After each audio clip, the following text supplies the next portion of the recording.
Good afternoon, everybody. Hello.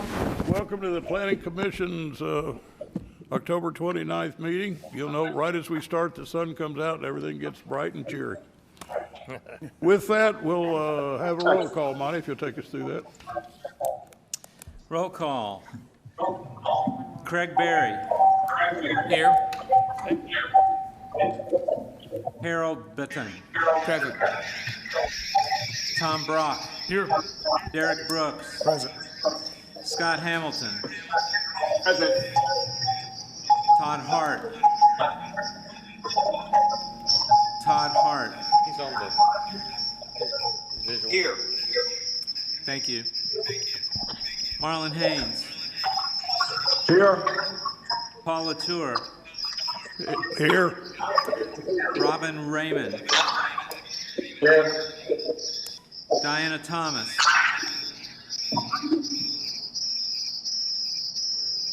Diana Thomas. Here. Robbie Vogel. Here. All present.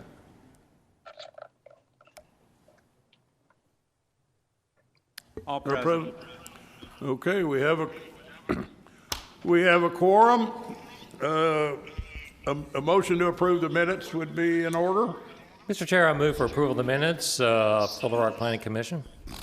Second. We have a motion. Is there a second? Second. I'll second. It is seconded. If you'll take us through the vote count. Roll call vote. Barry. Aye. Button. Aye. Brock. Aye. Brooks. Aye. Hamilton. Yes.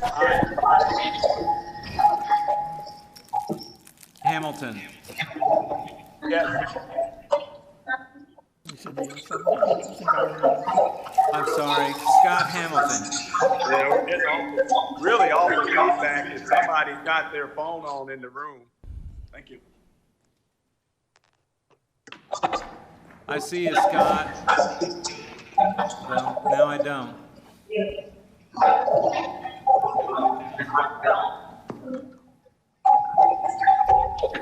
I need a vote from Commissioner Hamilton. Yes. Voting Catherine, can you hear me? Yes, from Commissioner Hamilton. Yes. Hart. Hamilton. Hart. Yes. Yes. Haynes. Yes. Latour. What? Latour. Yes. Raymond. I can barely make out what I'm voting in favor of because of all the interference. You got to administratively mute everyone. I agree.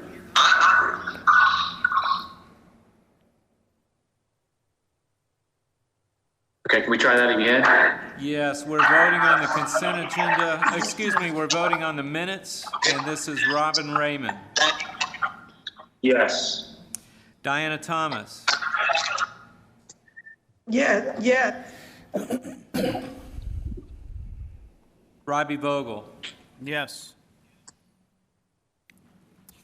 The minutes, approval of the minutes are unanimously approved. Good. Monty, if you'll, or whoever, take us through the consent agenda. Following is a consent agenda for the Little Rock Planning Commission, October 29th, 2020. You have 4 items on consent deferral. First is item A, file number Z9508, Posh Automotive, short form PCD, 8900 Colonel Glen Road. The applicant submitted a letter to staff on October 6th requesting this application be deferred to the next scheduled agenda after the December 3rd, 2020 agenda. The applicant is in the process of obtaining an adjacent property to include in the application. The site plan cannot be completed until the additional property is obtained, and staff supports the deferral request. However, this will be the last deferral that staff will support on this item. Item number 5, Z2502F, New Africa Development Revised PCD and Partial PCD Revocation, south side of West 40th Street between Whitfield and Potter Streets. The applicant failed to send the required notifications to the surrounding property owners. Staff recommends this application be deferred to the December 3rd, 2020 agenda. Item number 8, Z9535 Taylor Loop Creek Office, POD, 16100 Cantrell Road. The applicant submitted a letter to staff on October 28th requesting this item be deferred to the December 3rd agenda in order to work out an issue with access to the property. Staff supports the deferral request. You will need a waiver of the Planning Commission bylaws based on the fact that the request for deferral was made less than 5 business days prior to today's meeting. Item 12, S1880, Woodlands Park preliminary plat, east side of Woodlands Trail, south of Canis Road. This item needs to be deferred based on the fact that not all of the abutting property owners were notified of the public hearing. Staff recommends deferral of this item to the December 3rd, 2020 agenda. Hear that? Next are the items on consent approval. Item C, Z567A, a rezoning from I-2 to R4, 1800 East 3rd Street. Staff recommends approval of the requested R4 rezoning. Item number 1, S867H9, Chenal Valley Tract 1 preliminary plat, northeast corner of Chenal Parkway and Rawling Road. I'll be darned. Staff recommends approval of the proposed preliminary plat subject to the following conditions. Compliance with the comments and conditions outlined in paragraphs D and E and the staff analysis of the agenda staff report. And staff also recommends that the section of Lamarche Drive from Chenal Valley Drive to Chenal Parkway be classified as a collector street. Item number 3, Z9537, a rezoning from C3 to R3, 3025 South Main Street. Staff recommends approval of the requested R3 rezoning. Item number 6, Z4450D, Rebick Frederick LLC, Event Center PCD, 721 West 9th Street. Staff recommends approval of the requested PCD zoning subject to the following conditions. Compliance with the comments and conditions outlined in paragraphs D and E and the staff analysis in the agenda staff report. And C2 permitted uses are approved as alternate uses for the property. Item number 7, Z9271, Rick Short Form POD time extension request. South side of Cantrell Road in the 16900 block of Cantrell Road, approximately 325 feet east of Drew Drive. Staff recommends approval of the requested 2-year time extension for the Rick Short Form POD, subject to compliance with all conditions of the previous approval. Item number 9, Z9538, Woodall short-term rental, PCD, 1803 East 3rd Street. Staff recommends approval of the requested PCD zoning subject to the following conditions. Compliance with the comments and conditions outlined in paragraphs D, E, and F and the staff analysis in the agenda staff report. The PCD zoning will be conditioned upon the ownership of the property by Douglas and Lita Woodall. If the Woodalls ever sell the property, the PCD zoning will become null and void, with the property reverting back to its original R4 zoning. And single-family residential will be a permitted alternate use for the PCD zoning. Final items, item 16, which is the 2021 Planning Commission calendar. That concludes the consent agenda. With my apology, it was my hearing aid that was making all the noise, so I hope it's gone, and I apologize for that. Having said that, you heard the consent agenda. Is there a motion to approve? So moved. Yes, I will move that we approve the consent agenda as presented. Mr. Chairman, your first vote needs to be a waiver of the bylaws to accept the request for deferral on item number 8. Mr. Chair, I move to waive the bylaws for deferral item number 8. Second? Second. I'll second. Okay, it's been moved and seconded that we waive the bylaws on item number 8. Roll call vote. Barry. Monty, lead us through. I'm Here. sorry, Tim. Aye. Benton. Aye. Brock. Aye. Brooks. Aye. Hamilton. Aye. Hart. Aye. Haynes. Aye. Latour. Aye. Raymond. Raymond. Aye. Thomas? Aye. Vogel? Yes. The waiver to the bylaws is approved. Okay, now you've heard the consent agenda. Is there a motion to approve, Mr. Vice President? Yes, I move Ex-Vice that we Chairman. approve the consent agenda as presented. Do it now. I second Scott. Been moved and seconded. All those, if you'll take us through the roll, please. Roll call vote. Barry? Aye. Bethan? Aye. Brock? Aye. Brooks? Aye. Hamilton? Aye. Hart?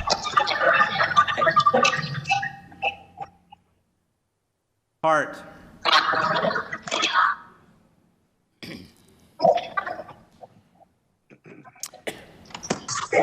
One more try. Todd Hart? Yes. Haynes? Aye. Latour? Aye. Ramon? Aye. Thomas? Aye. Vogel? Yes. Aye.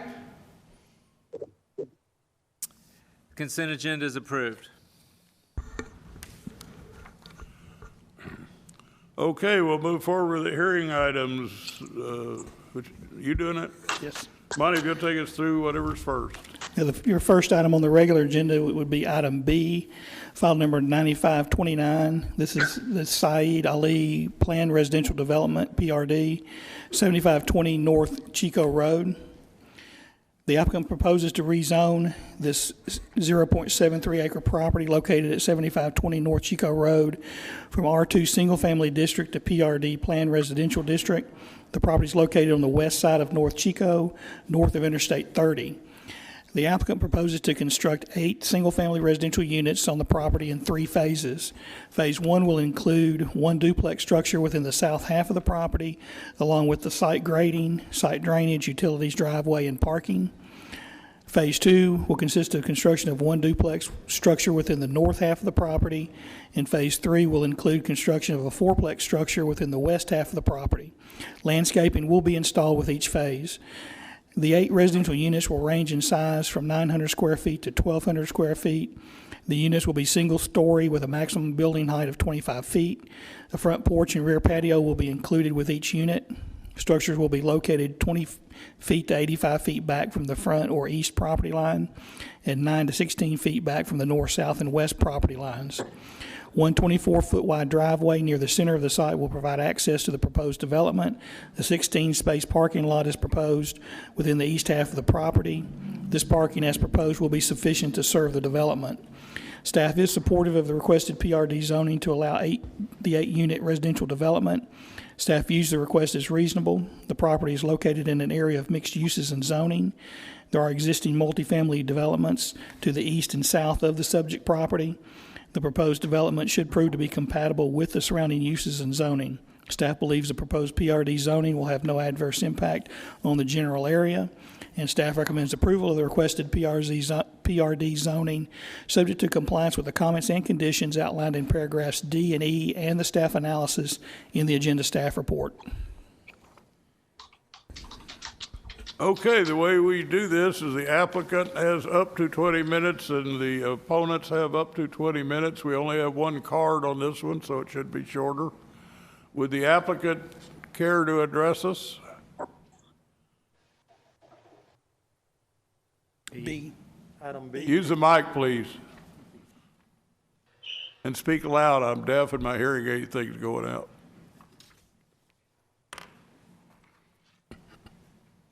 My name is Shaukat Ali. I represent the owner. We are engineer and architectural consultant, ETC engineers and architect.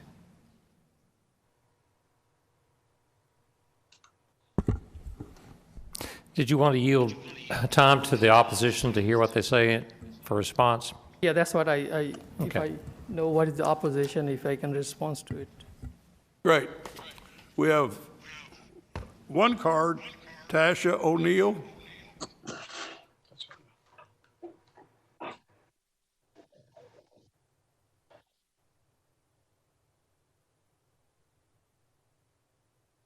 What was the last name again? Looks like O'Neill.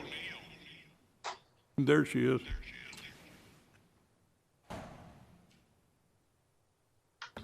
I'm so confused. Please forgive me. Is this 7520? I'm here for another one too.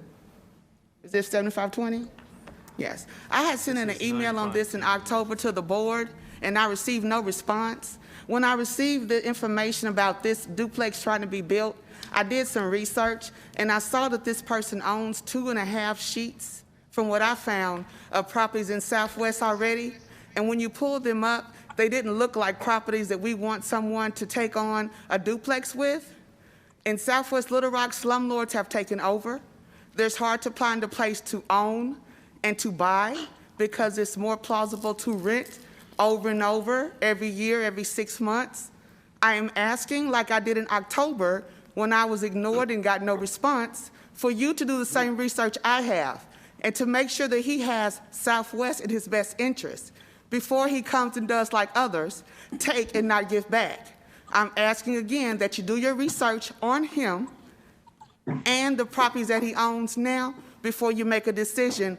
Or better yet, can we please put this to the side so you can do that research and answer the email I sent back in October? Thank you. Thank you. Would the applicant like to address those comments?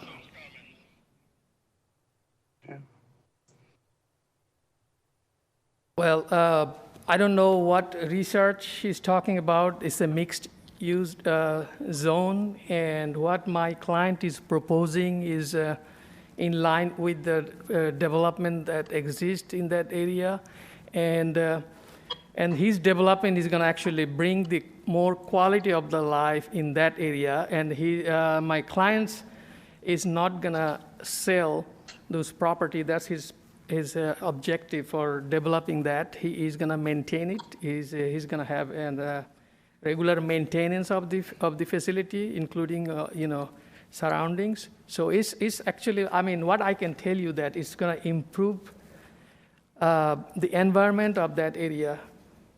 So of course he will be there. It's going to be his property. So of course he has the interest on this property to keep the value of the property high. That's all I can tell you right now. Okay, thank you. Are there any questions from commissioners?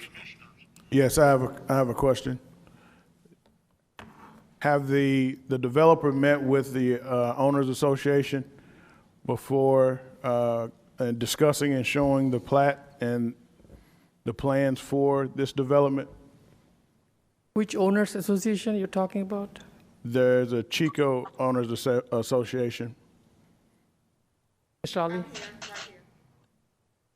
Ali? You're the Property Owners Association president? Could you come to the mic, please? My name is Tashian O'Neill, and I am the president of Chico Neighborhood Association, and I'm the one who sent the email in. Just not for my concern, but for the concerns of the others. And people come to Southwest and they say that they will have good intentions, but if you just go and ride around Southwest, you'll see where these, again, like I said, rental properties every 6 months has toilets outside, it has the trash outside, and it has the rolled up carpet because Southwest has become a tourist for some. And it is bringing down our quality value for our people and also our property values. He has not met with us, and you guys have not answered any of my concerns. So I wonder, why is it that Southwest keeps getting things shoved down their throat that they obviously don't want, and the reason you don't tell us about it because you know we don't want it. So he has not met with the association? He has not met with the association. Thank you. There is an association called Southwest Ups, and people are going through Southwest Ups and getting votes, and Southwest Ups does not represent the people of Southwest Little Rock. People like me are not welcome. People like me do not receive this information, and that's why we're always on the backside and not getting the information in the beginning. This time I got the information in the beginning. Ma'am, I'm a little confused. does Southwest Up not recommend, start over. Are they not the ones that represent Southwest Little Rock? They are the ones that the city of Little Rock recognizes, but we, the people, do not see them. If they are not involving the people, meeting with the people, and discouraging people from attending their meetings and not sharing the information, no, they do not represent Southwest Little Rock. The city recognizes them, but the people does not. Chairman Latour, this is Scott. I've got a question, if possible. Scott has a question. Oh. Okay. Yeah, this is I think we're just trying to understand a couple of things. Southwest Ups, I hear you, in different organization than the one you represent. Is that what you're stating? Southwest Ups is an organization that's been in line for 20-some-odd years. When the city of Little Rock or someone wants to come to Southwest Little Rock, they go there, and they vote on it with 5 or 6 people. Okay, and so you're representing the Chico Neighborhood Association, is that correct? And myself, as someone who's lived in Southwest as a homeowner for 15 years, yes. Okay, so a couple of things that I'm hearing you say is that that you presented some questions to the commission and they weren't responded to. So I apologize for that not happening. I don't know what happened there.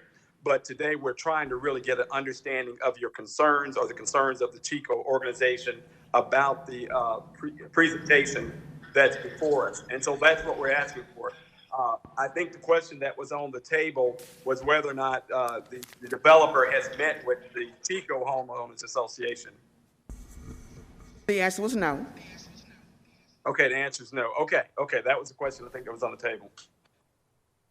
Okay. Any other questions?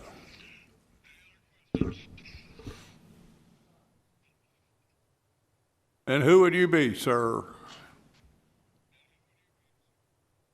Good evening. My name is Syed Ali. I'm the owner of this property, and I'm the one who planning to develop. My son live in the neighborhood. I goes there every day.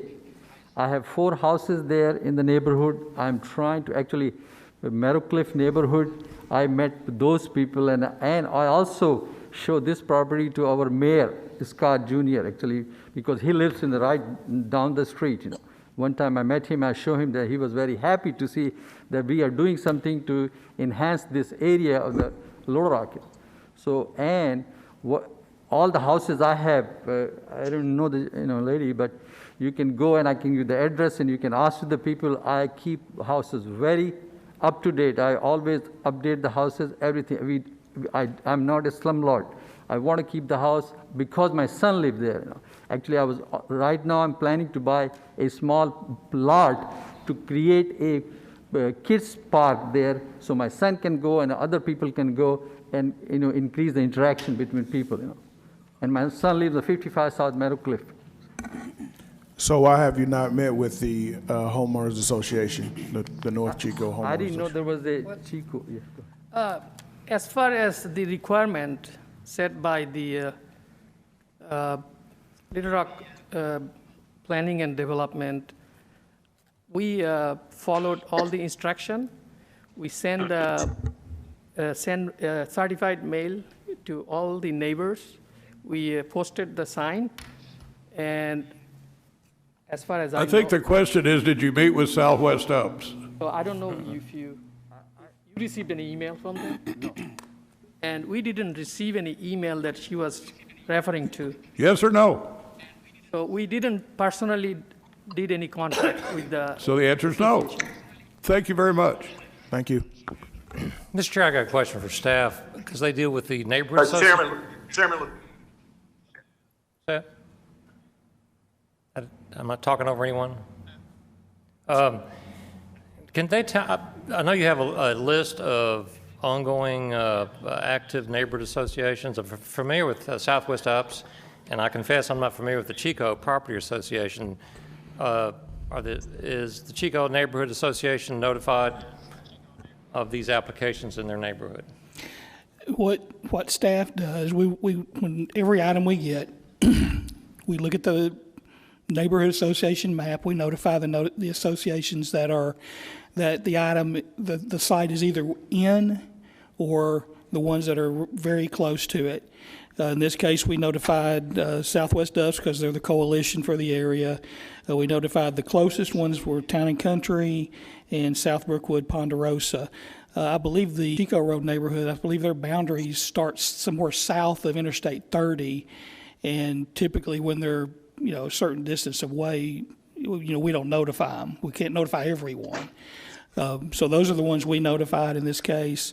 The applicant fulfilled the notification requirement. The applicant notified all property owners by registered mail within 200 feet of the site. And also there is no specific requirement that an applicant meet with a neighborhood association. Some neighborhood associations, when we notify them, they'll ask for information for the applicant, and they may want to meet with them, but there is no specific requirement that they actually do that. I see Ms. O'Neill wants to say something. That is the problem I was speaking of. They grow through Southwest Ups. If Southwest Ups doesn't like you, they don't send you the information. So there lies the problem. So when you say you go through Southwest Ups, you go through those 5 little people in the meeting. And I don't have to live within the boundaries. But he didn't go through either one of you. I'm sorry? He said that the applicant did not go to either Southwest Ups or your Chico Neighborhood Association. Right, but I just want it to be known that most do go to Southwest Ups. And again, when they do, it still doesn't filter out to the neighborhood associations. Okay, thank you. All right, thank you. Any other questions? If not, Presented by staff. I didn't hear you. Second. Would you repeat the motion for us? Vice Chair Hamilton, could I repeat the motion for those present here that could not have heard you?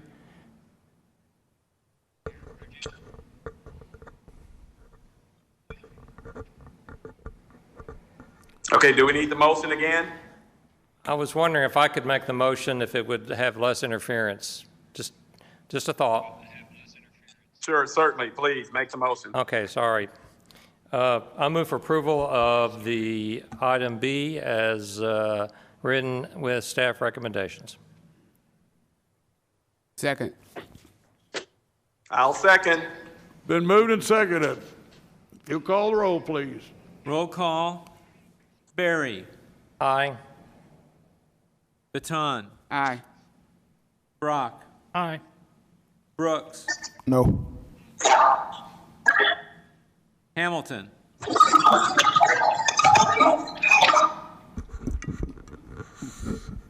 Hamilton.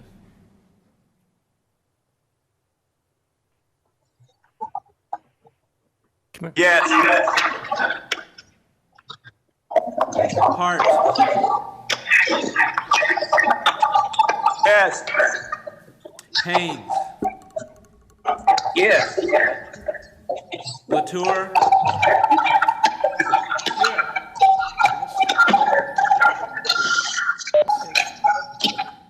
Ramon.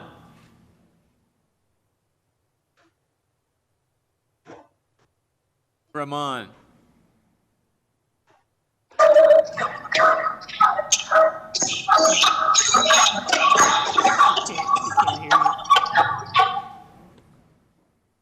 One more time. Ramon.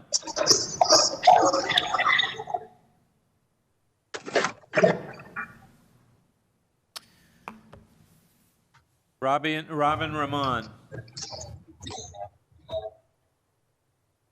I see him. If they call me, aye.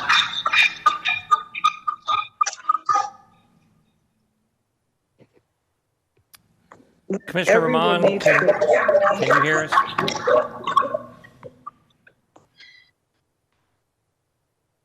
We still have audio difficulties. We're standing by.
Hayes.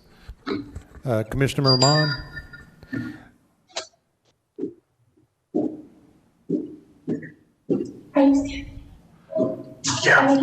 They're not hearing anything? We got nothing. Yeah.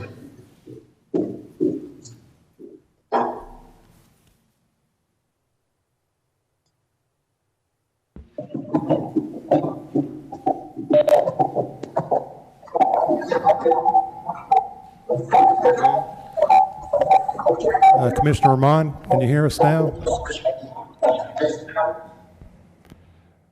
There's a couple of commissioners that have both mics on and also still showing having headphones on. I don't know if there's additional thing that's plugged in. I have no headphones on. Okay. We can hear him now. Okay, but we can hear you now. Robbie, have you, did you hear we're ready for you to cast your vote?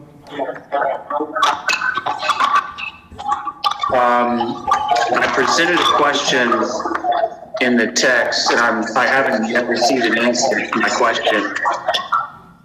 And to vote, I don't know the answer to that.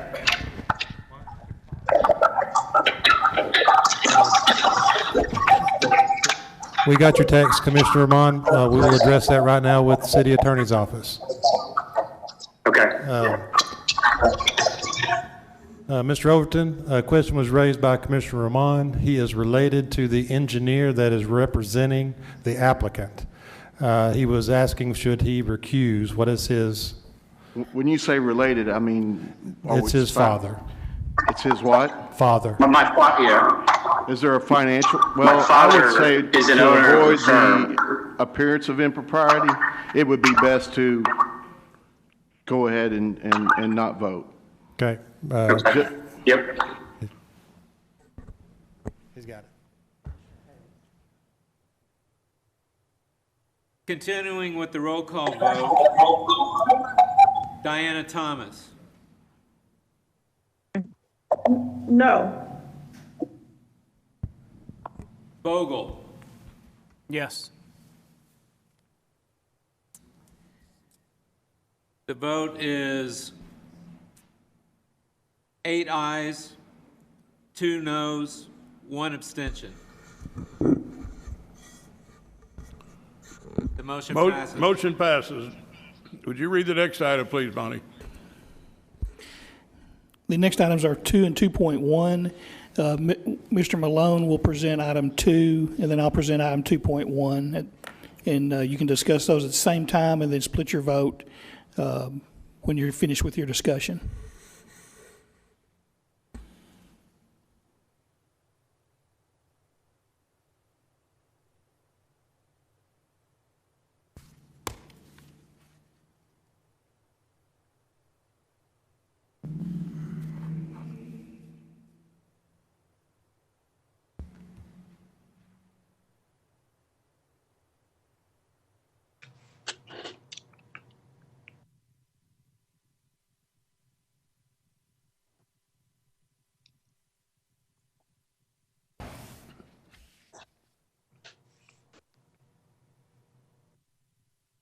Chairman of the Tourism Commission, I think I'm the one who's going to present to you item 2, which is a land use plan amendment.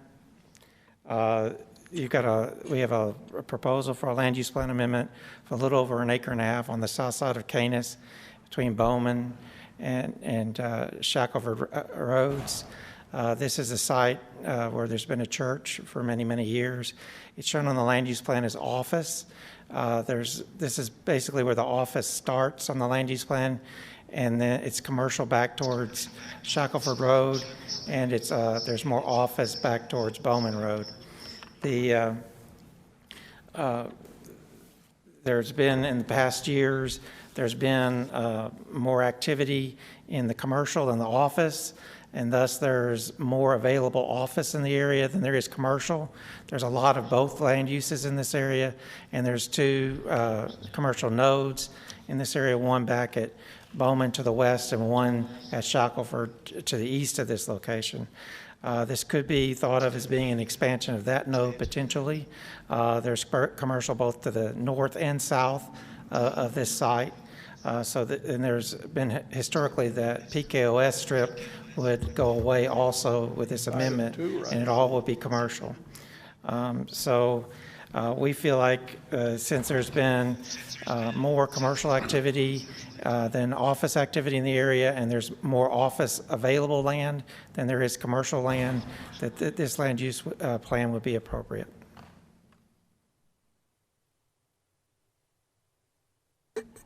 Item 2.1 is the associated rezoning request. File number Z3592N, which is a rezoning from R2 to C3. Again, the location is 11,103 Canis Road. Rose Hill Nazarene Church, the owner of this 2.62 acre property, is requesting to rezone the property from R2 Single Family District to C3 General Commercial District. The rezoning is requested to allow future commercial office mixed-use development. The property is located on the south side of Canis Road, west of South Shackelford Road. The property currently contains a church development and a single-family residential structure. As Walter noted, the city's future land use plan designates this as office, and there is a change to commercial. That is item 2. Staff is supportive of the requested C3 zoning, item 2.1. Staff views the request as reasonable. The property is located in an area of mixed commercial and office uses and zoning along Canis Road. The property is located along a minor arterial street. Canis Road was recently constructed to a 5-lane roadway adjacent to this property. These adjacent properties to the north, east, and southwest are currently zoned C3, C2, and PCD, with a number of other commercially zoned properties in this general area. The requested C3 zoning will be compatible with the general area and will represent a continuation of the zoning pattern along this section of Canis Road. Staff believes the rezoning of this property to C3 will have no adverse impact on the adjacent properties or the general area, and therefore staff recommends approval of the requested C3 rezoning.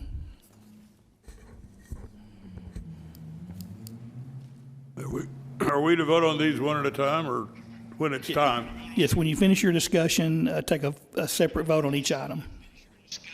Separate vote on each item. Okay. Is there an applicant? Yes, there is.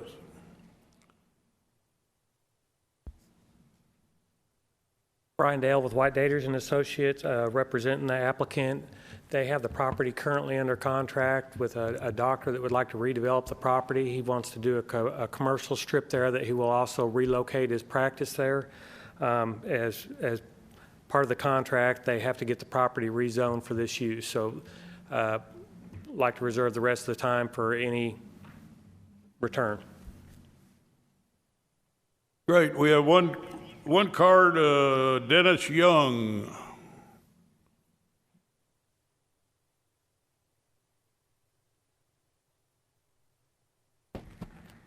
Yeah.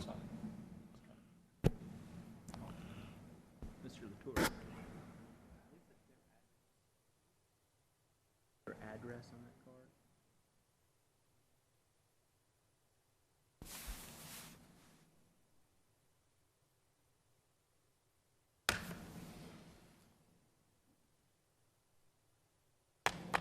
Mr. Young?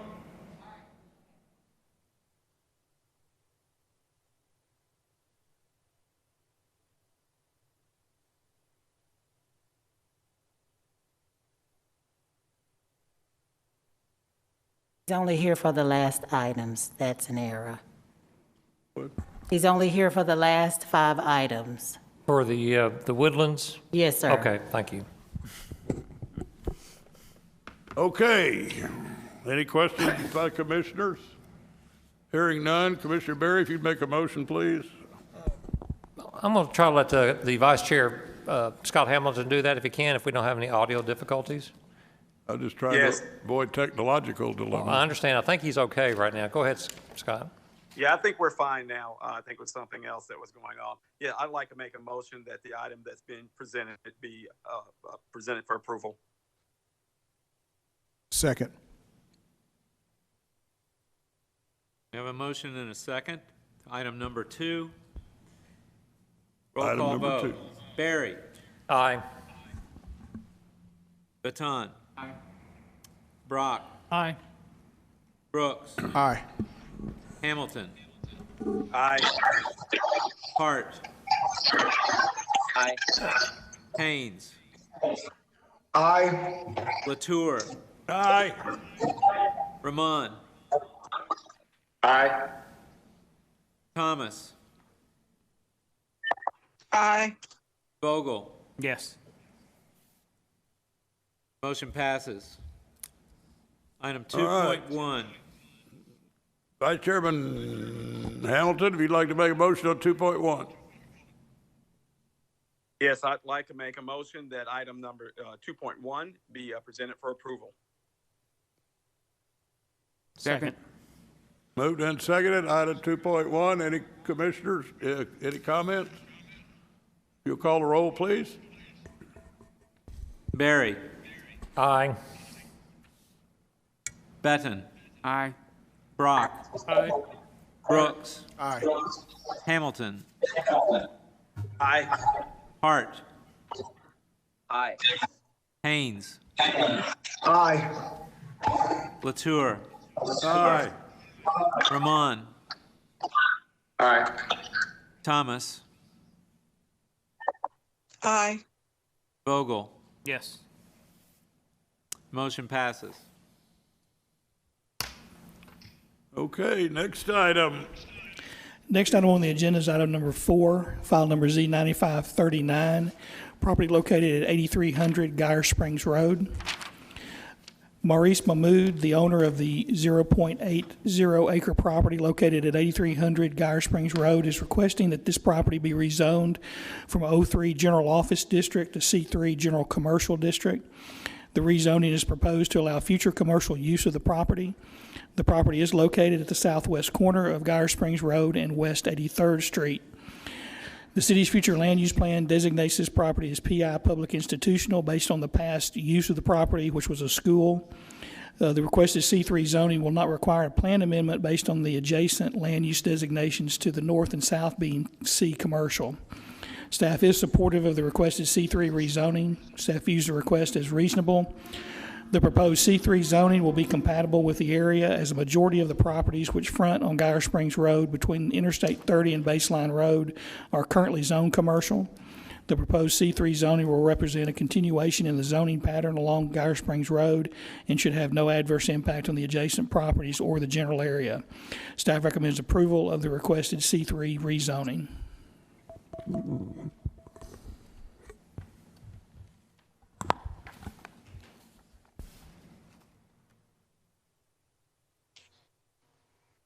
Okay, would the applicant care to address us?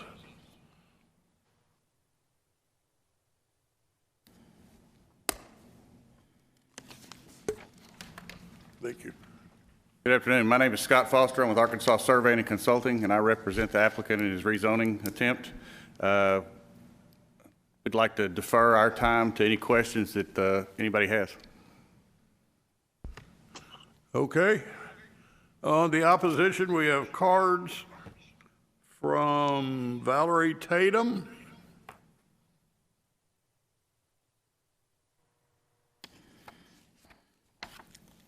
Hello, everyone. I'm Dr. Tatum, and I have a special interest in the property. I was a former charter school that was there for about 6 years, and then before actually leaving and transitioning to another place, I noticed that there were quite a bit of in and out with maybe a couple of churches. There was also something like a bookstore or maybe a coffee shop or something like that. So what I've done in the past, I've made it my business to go by and to actually greet each one, whether it was the church or whether it was the semi-coffee shop or whatever. And each time, even now, the building is empty because no one could actually get teeth there. There's a couple of concerns that I do have. For one, we just found out, and I definitely want to say ditto and shout out to Ms. Miss O'Neill that was right before us. I think the backlog is coming where Southwest Ups is speaking for all of us. I represent the Geyer Springs Neighborhood Association. I am the president. And I'm really close with the Church of Christ, where our church is. And Pat, even as of Friday, has yet to get a notice. And I'm just baffled by that, because those ladies are there on the ground every single day from about 9 till about 12 to 1. They have a food pantry, just children that are walking by. They're just doing their doggone thing there. But anyway, I'm just baffled that they did not get a notice. Another thing is that I'm really concerned because you all just said 0.83. That's really small. I was there. I occupied the space for about 6 years. And there's about 20 functionable parking spaces there. Now, this really blows me out of the water, because there's a school that's in the back, which is Exalt, and I believe it houses kindergarten through 8th grade. And so as I thought about this, I thought, well, Valerie, come down and speak. And then I even went around to Mr. Mahmoud's investment properties, which is maybe a half a block on Geyer Springs. And I went around to the back and I put a little notice in the door to say, hey, call me, this is my email, and I've yet to hear from him. So this really moved me to actually come down and be a voice for the people that's in Geyer Springs. And so my concern is, I have a lot of them, but we just found out, I think 2 days ago, when I asked for what this property was going to be on next door, we found out that it was going to be a beauty supply store. Now, mind you, this would be the 5th. I can't imagine all of the hair that's going to be done in the there. It's quite a bit of salons. It's a lot of stuff out there, but you are really thinking this would be the 5th beauty store that's out there. I'm concerned about that. Also, the parking lot is small, so if the hours of operation is just say from 10 to 6, children are in school, but again, they have recess, they're out, they're doing so many things, and sometimes with school going on, there's limited staff. So you may have a drug dealer that's going in buying hair, getting certain things. You may have a sex offender. You're going to have individuals with felonies, and you're going to have individuals like me every day that's going in to do business. Now, I'm concerned, and I think you should be concerned as well. As I housed the property and I was there was a lot of plumbing issues. During seasonal times, just like this, it rained on the front end of the building, and the condensation would just fill the place, and there was days and days and days that we actually had to transition, and we had to use the back. Now, on another season coming in the spring, it was funny, and he had the roofing fixed over and over and over again. He should have all of this.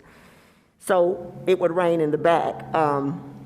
There was asbestos that was in the carpet, so he could only put VCT tile in certain areas, but then in the classrooms, you could not remove the carpet because asbestos is still probably there if it hasn't been removed. So to my point, I'm really, really concerned that Mr. Mahmoud wants to actually put another store out there, and yet Church of Christ, I'm the president. I've yet to get pretty much anything being the president out there, and I'm pretty active in the Geyer Springs neighborhood. So I'm just concerned, as well as you all should be, because I'm just wondering, why do we need another beauty store? And then the hours of operation, y'all, children are there.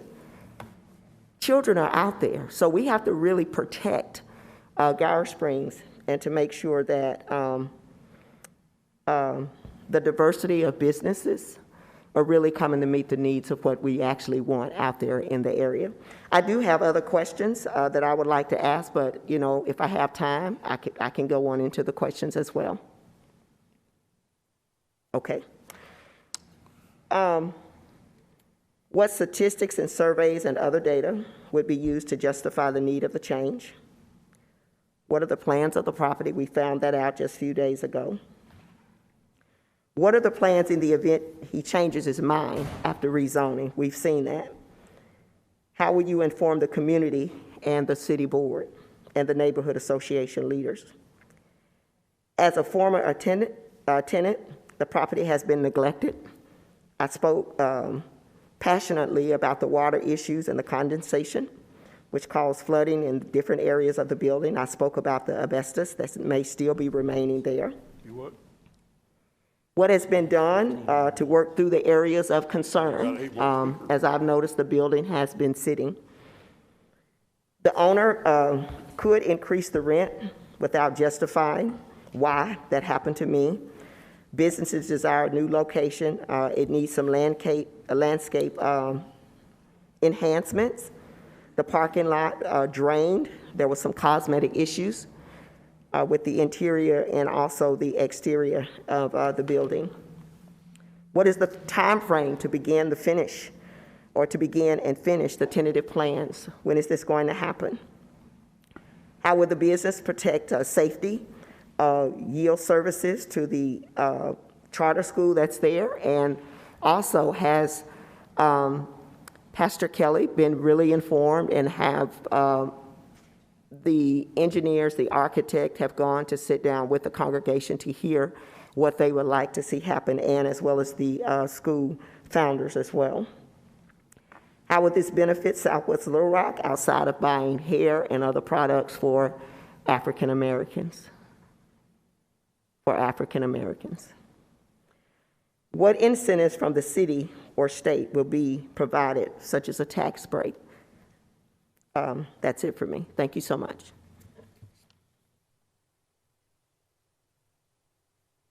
Commissioners, Thank you. That was 8 minutes. There are 12 minutes remain. I'm sorry, say again. 12 minutes remain. Okay. We got five or six more speakers on this subject, and you got 12 minutes. So brevity is your friend. Trinity Sanders, if I said that right. Ms. Sanders?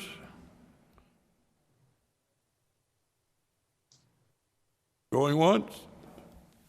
On the phone. They're on the phone. On the WebEx. Chair, that's a WebEx, and we're trying to unmute them. Do that again. I'm on here. Hello. She's there now. Oh, okay. Good afternoon, everyone. This is my first time actually being online, so I don't know what I'm doing, but I'm gonna do the best I can. Hopefully, you guys can hear me. But I am a concerned citizen. I've been living in the Cloverdale community for over 25 years. I'm actually, I guess, about 4 blocks away from this establishment, and this is the first that we're hearing of this actually on the neighborhood app. No one in the neighborhood has been informed. We haven't been told anything, and we're just concerned. You know, we have 5 beauty supply stores already in the Southwest Little Rock area. If he wants to build another school, a beauty supply store, take it to West Little Rock. We have plenty. This is affecting the African American community. They can do something else better with this establishment. So I'm voting against it. You guys have got plenty else about this as well, and hope you guys will consider what we the constituents want. Thank you. Thank you. Now, there are several more on the list. Are they on the WebEx or not here? Okay. Well, it makes it easier. Miss O'Neill again.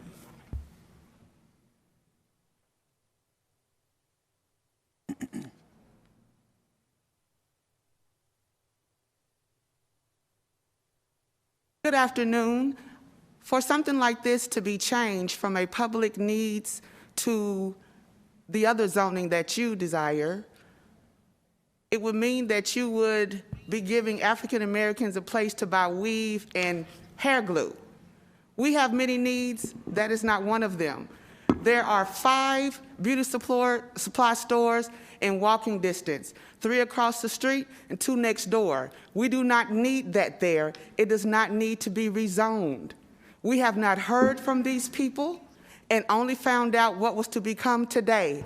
Again, we, the people of Southwest, would like to be able to have our voice before we're here, always coming up on the backside instead of being notified in the beginning. Thank you and have a good day. Thank you. Any applicant care to rebut?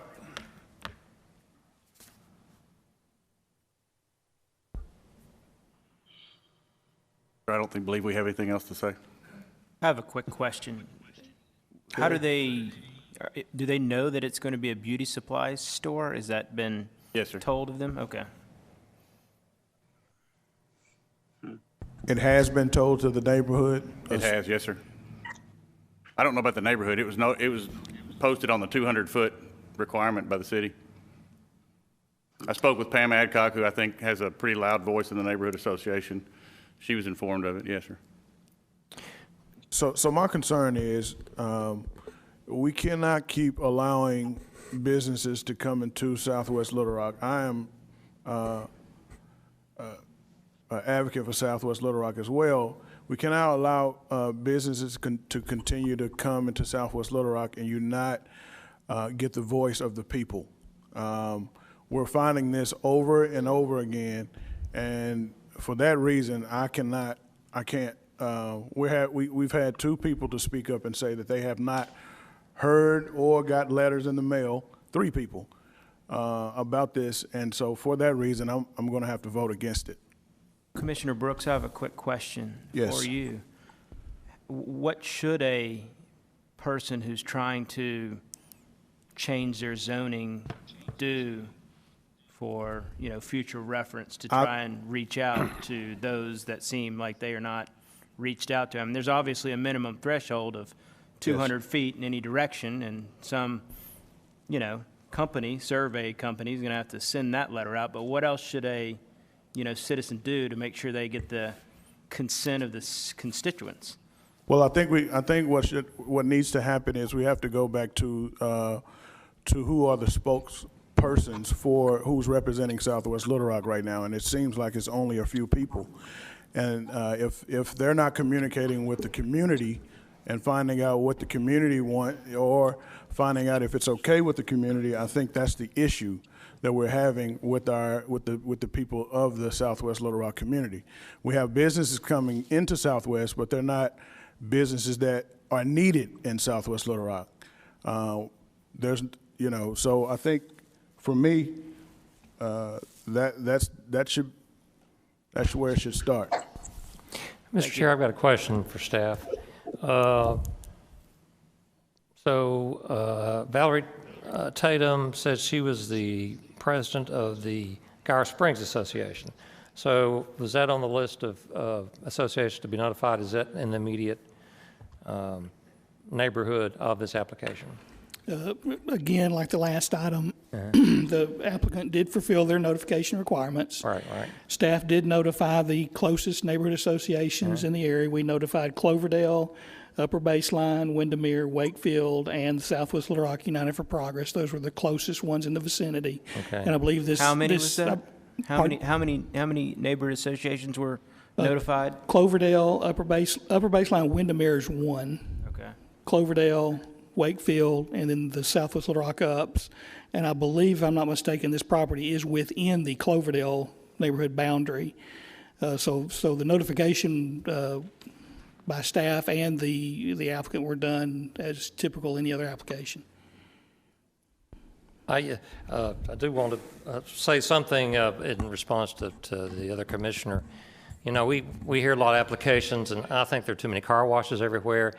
As much as the Planning Commission would like to get involved in where investors locate, I think we're just hearing whether this is an inappropriate land use, whether there's too many beauty supply stores in an area. I don't have enough information to say that. Yes.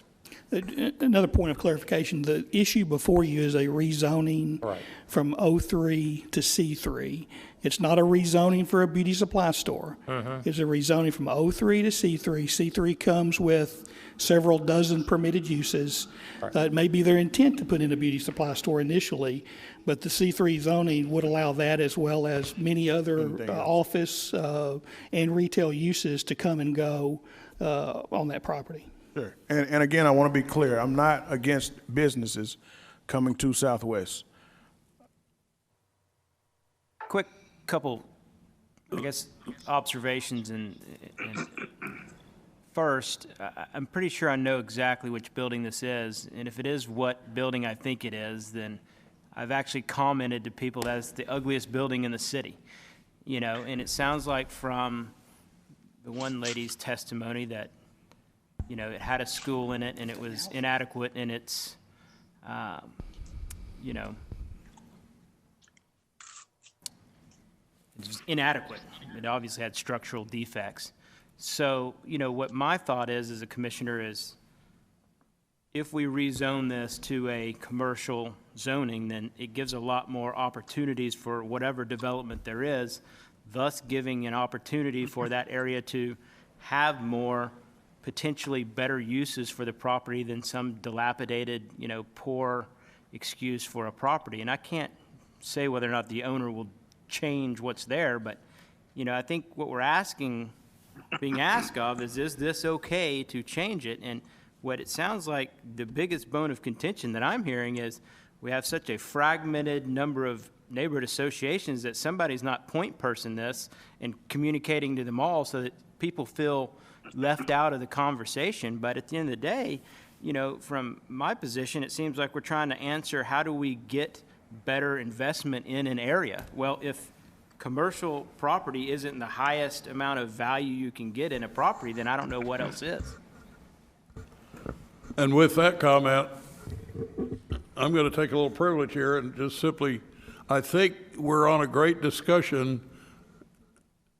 There does seem to be a disconnect, and it's not just in Southwest. There is somewhat of a disconnect between people coming in here at the Planning Commission and other places going, well, I didn't know. Nobody told me. Nobody called my association. Nobody sent me a letter.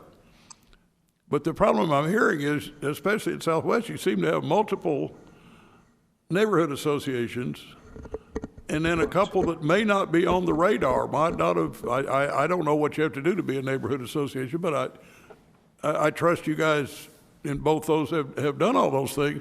But you should have been on the city's list so that when he or whoever else applies, he could look on the list and say, well, I'm right here, and that's the association that does that. And I mean, when you send it to what, 5 or 6, I mean, he made an effort to it. So I think it's a great discussion, but I think it's one for a later date. With that, a motion would be in order.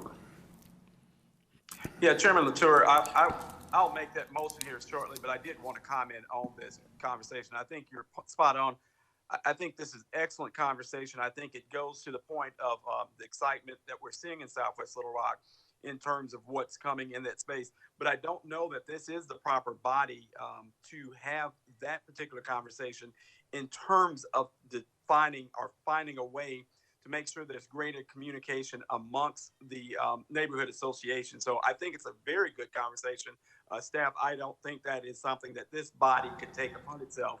It's my understanding that in this particular development application, that the proper channels were followed.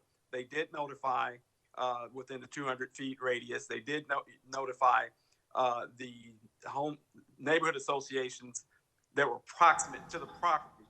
So for that, I think that we as a body have to take under consideration what it is that we have authority to do and not to do. So with that statement, I would make a motion that item 4 be presented for approval. Is there a second? Second. Second. Good, Wizard. Any other comment? Was not call the roll. Barry. Aye. Benton. Aye. Brock. Aye. Brooks. No. Hamilton. Aye. Yes. Hart. Yes. Haynes. Aye. Latour. Aye. Ramon. Yes. Thomas. No. Vogel. Yes. The motion passes. Thank you very much.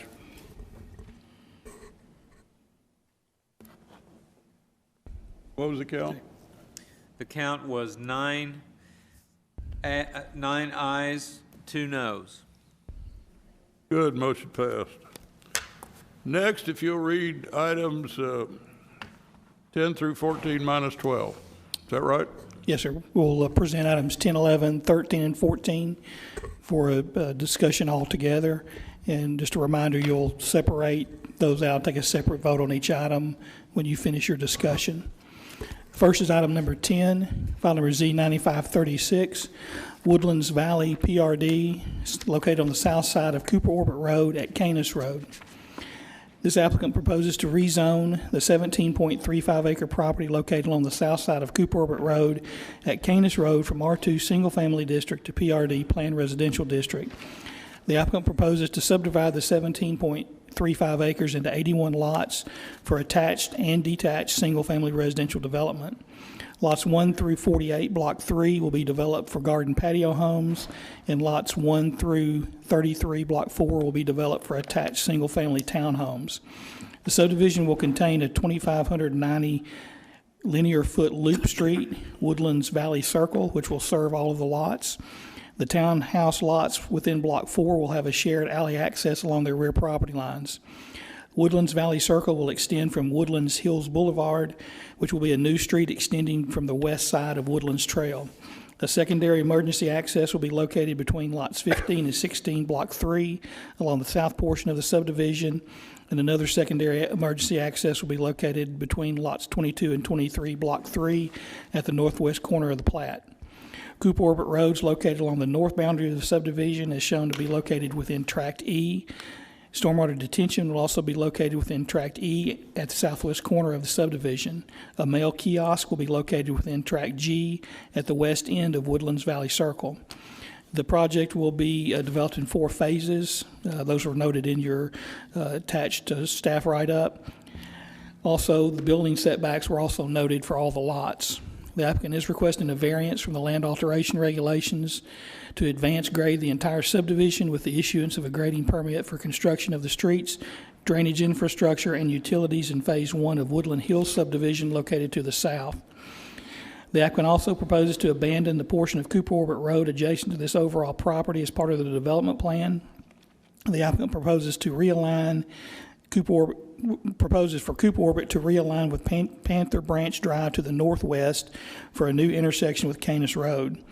The City of Little Rock and Pulaski County were in a joint effort to realign Cooper Orbit with Panther Branch. The abandonment request for this portion of Cooper Orbit Road adjacent to this proposed subdivision will not be submitted to the City Board of Directors for approval until the realignment project is complete. Staff is supportive of the requested PRD zoning in order to develop an 81-lot single-family subdivision on 17.35 acres. Staff views the request as reasonable. The development will include 48 patio home lots and 33 attached single-family townhouses. The majority of the property is designated as RL, residential low density. On the city's future land use plan, this designation allows single-family development up to 6 units per acre. This proposed PRD development will have approximately 4.67 residential units per acre, well within and under the RL designation.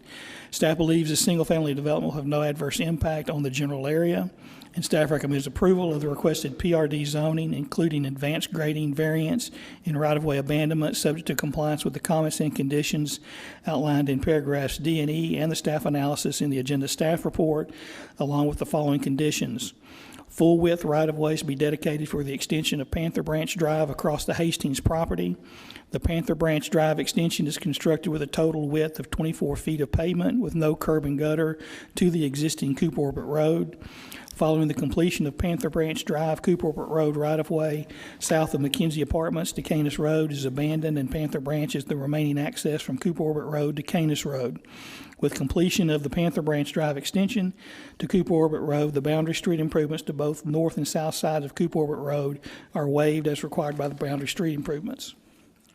Next is item number 11, Woodland Hills Preliminary Plat, File S 1879, west side of Woodlands Trail, south of Canis Road. The applicant proposes to subdivide this 23.5 acre property into 65 lots and 4 tracts for single-family residential development. The property zoned R2 is located west of Woodlands Trail and south of Canis Road. Subdivision will include one 3,345 linear foot loop street, Woodland Hills Loop. Access to the subdivision will be via new roadway, Woodland Hills Boulevard from Woodlands Trail. The subdivision includes a secondary emergency access between lots 24 and 25, Block 1, near the northwest corner of the plat. The applicant proposes to final plat the subdivision in 4 phases. Those were noted in your staff analysis.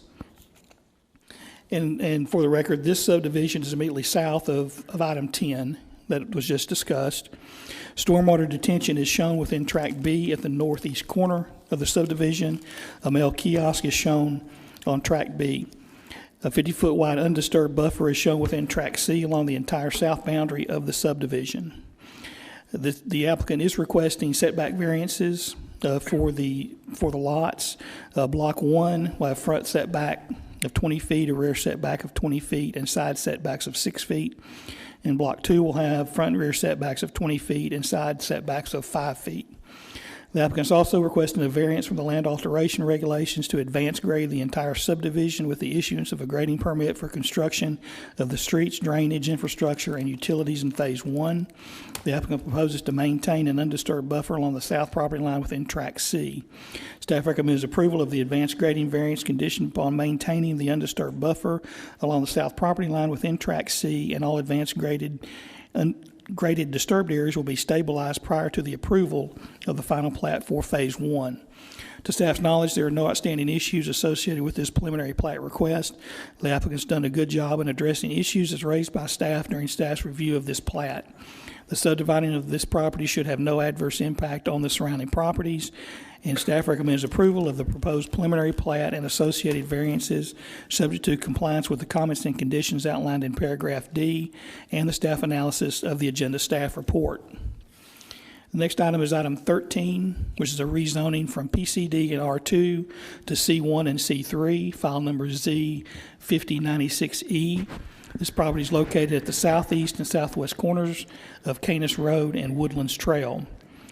Rocket Properties LLC and Woodland Park of Little Rock LLC, owners of this 10.28 acre property located at the southeast and southwest corners of Canis Road and Woodlands Trail, are requesting to rezone the property from PCD Planned Commercial Development and R2 Single Family District to C1 Neighborhood Commercial District and C3 General Commercial District.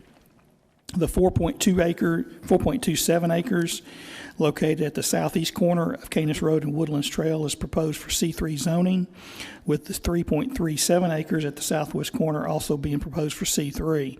The 2.64 acres located along the west side of Woodlands Trail at the southwest corner of the overall site is proposed to be zoned C1.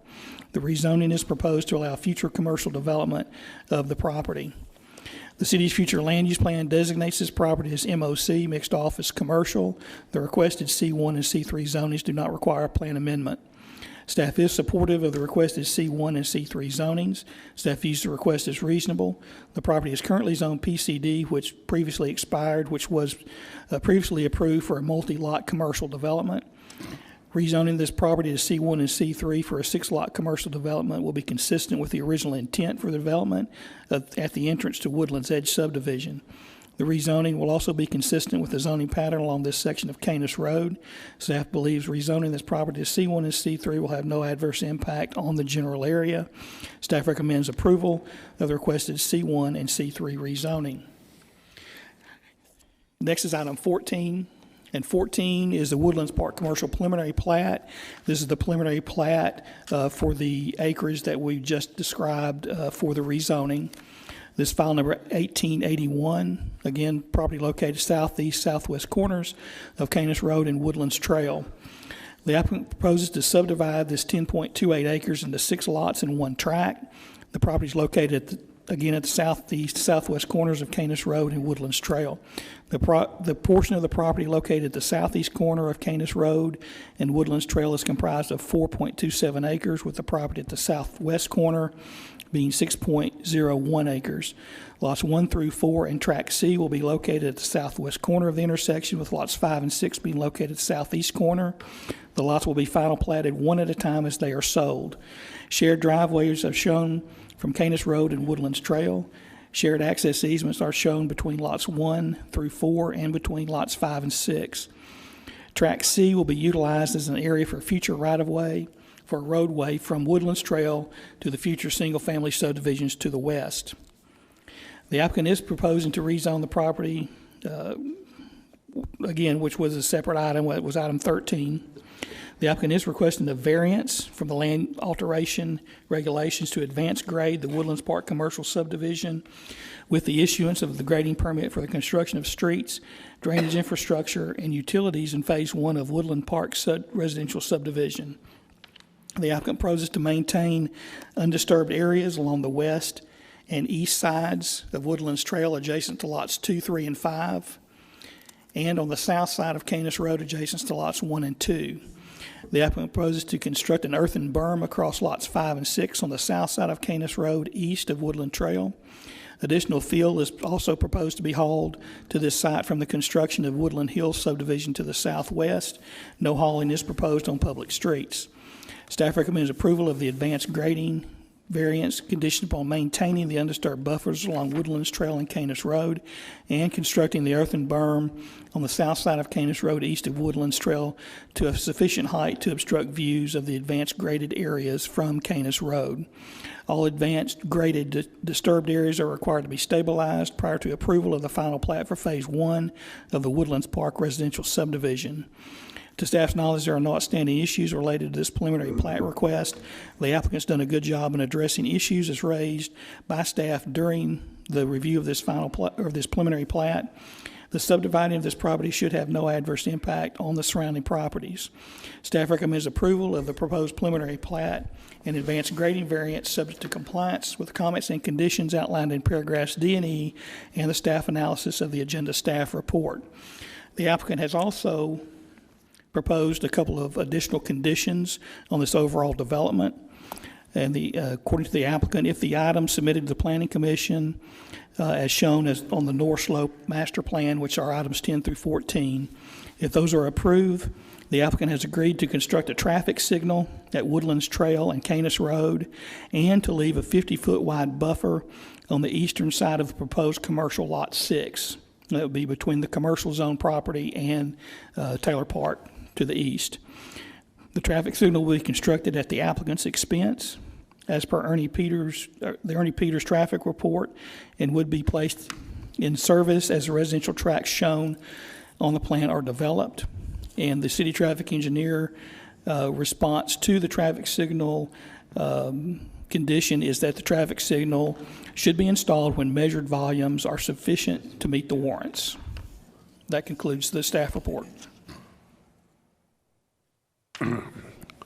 I guess a note of explanation to everybody. Because there are 4 items considered at once, when we end up voting on them, commissioners, we're going to vote one at a time on the items that he just read for us. We normally have a 20-minute pretty well enforced, time limit per opponent and applicant. We realize there's 4 of them. So we're going to try to have a goal. Now, please note that's not a hard and fast, but that's a goal of 30 minutes each side. I know one of your members has prepared a very well done and well thought out list of opposition why. I would note, as a matter of fact, I think everybody at this table, everybody in this room is aware that Canis is a mess. So the first 2 speakers will be Wallace Smith, and after that, Mr. Abramson, who's a POA point person. After that, I'll take the cards at random, actually in the order they came in. To the extent you have something to add above and beyond what's being presented by those 2 gentlemen, great. But if you just want to stand up and tell us you're opposed to it and agree with all of them, that's great too. So with that said, if the applicant first, sorry guys, if the applicant first would care to make any comments, and the applicant has the right to defer for later. Thank you, Mr. Chairman. I'm Don Albert. I'm an attorney here in Little Rock. I've been practicing about 45 years with a focus on real estate. We are going to defer our time based upon the recommendations of staff. But before we do that, we would like to take about a minute and introduce to the commission the members of the team that have put these applications together. And then with your permission, I'm going to do so, sir. Go for it. Mr. Graham Smith. Mr. Smith owns Graham Smith Companies. He's a home builder. His companies have built over 400 luxury residential homes in Central Arkansas and Little Rock. His subdivisions include Copper Run, Taylor Park, Piper Lane, Parkside at Wildwood, and Wildwood Ridge. In addition, he's developed apartments and self-storage units. Mr. Jesse Munn. Mr. Munn's an executive with multiple companies, including Windrock Properties and Windrock Farms and Rocket Properties. Rocket Properties developed Woodlands Edge. He's also been involved with various commercial developments throughout the city, including the recent conversion of 2 unused car dealerships into prime restaurants not too far from this location. Mr. Scott Hurley. Mr. Hurley is a community developer. His projects include the various Graham Smith properties. He's also a realtor. Mr. Ernie Peters, professional engineer. Peters and Associates in Little Rock, over 30 years experience in providing civil and traffic engineering. He's registered in 18 states. He has previous service as a research and development engineer, chief of engineering research and design, and director of engineering for the city.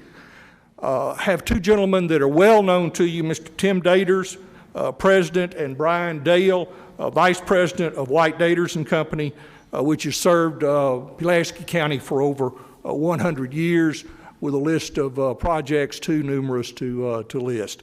And with that, we appreciate the professionalism that staff has shown us. We appreciate their recommendations, and we will defer our time based upon the presentation. Thank you. Thank you. And I would note for the opponents that in the 30 minutes, we know you're going to have about 20 on this presentation here. There's 15 speakers, 15 people have signed cards, and in 30 minutes, so after the 20, you need to be quick. Yes, sir. Quick-ish, because we're not going to hold it exactly to 30 minutes. But with that, Mr. Smith, take off.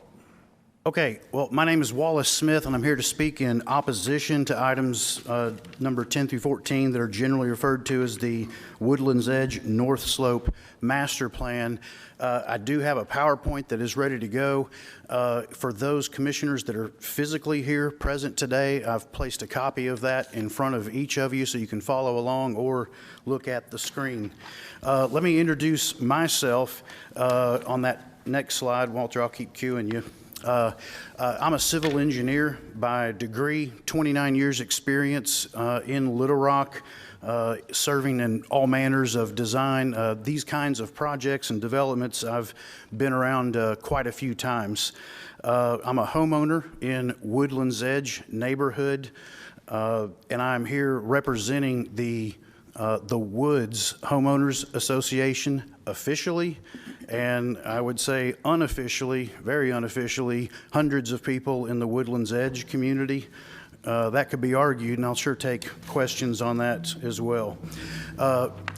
Exactly what are we opposed to? On this particular meeting, next, Walter, I was trying to be very specific with here, but you've already read all these items, but number 10 through 14, and if you go to the next one, Walter. Thank you, sir. On item number 10, we are opposed to this primarily and almost solely. It's the connection to Woodlands Trail that we are opposed to.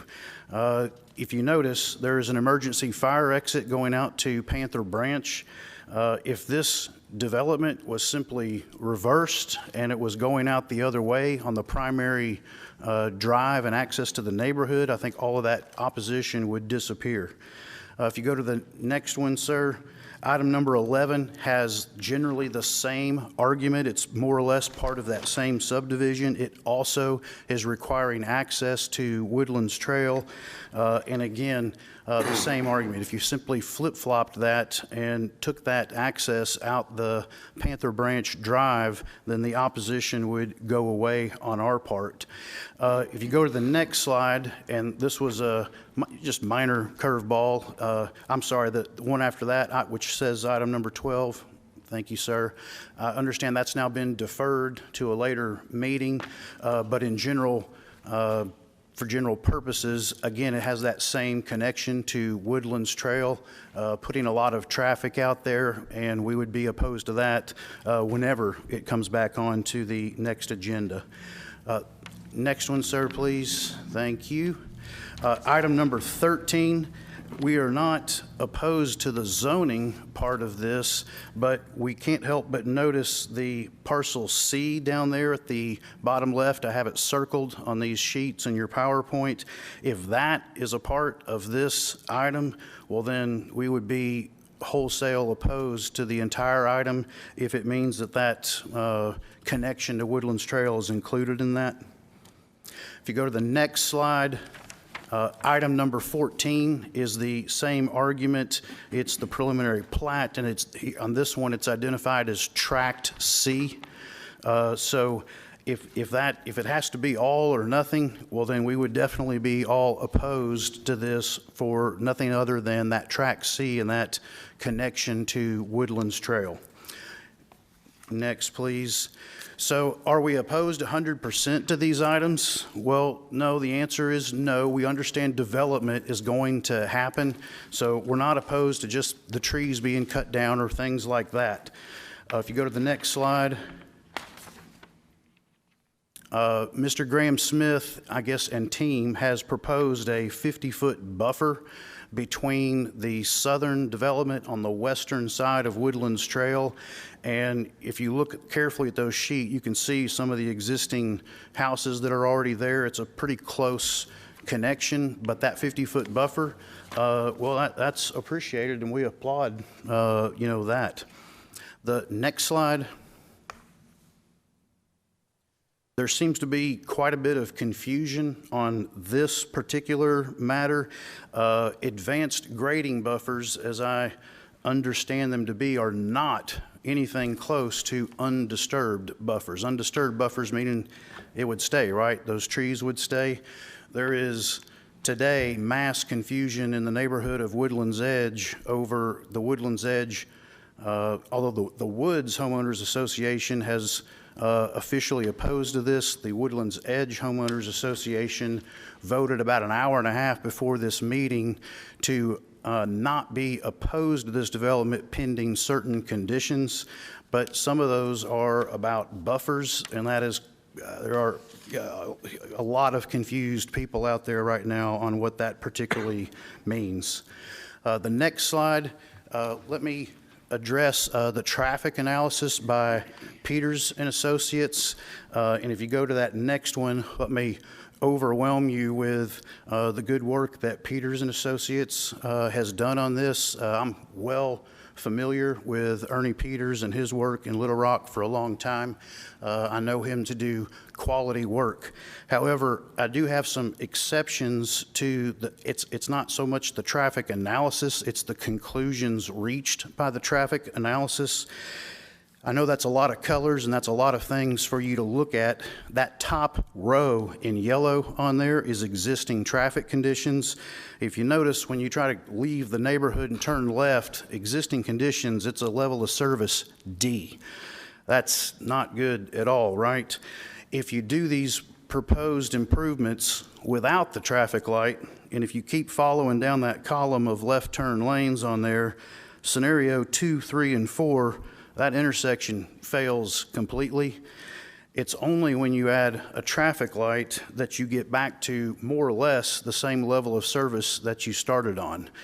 My exception to this would be that, and it can't really be accounted for, is these are during COVID times, not pre-COVID times. These numbers are not representative of what goes through that intersection on a daily basis and what will go through that intersection later at some point, we all hope, right, when we're past COVID. If you go to that next slide,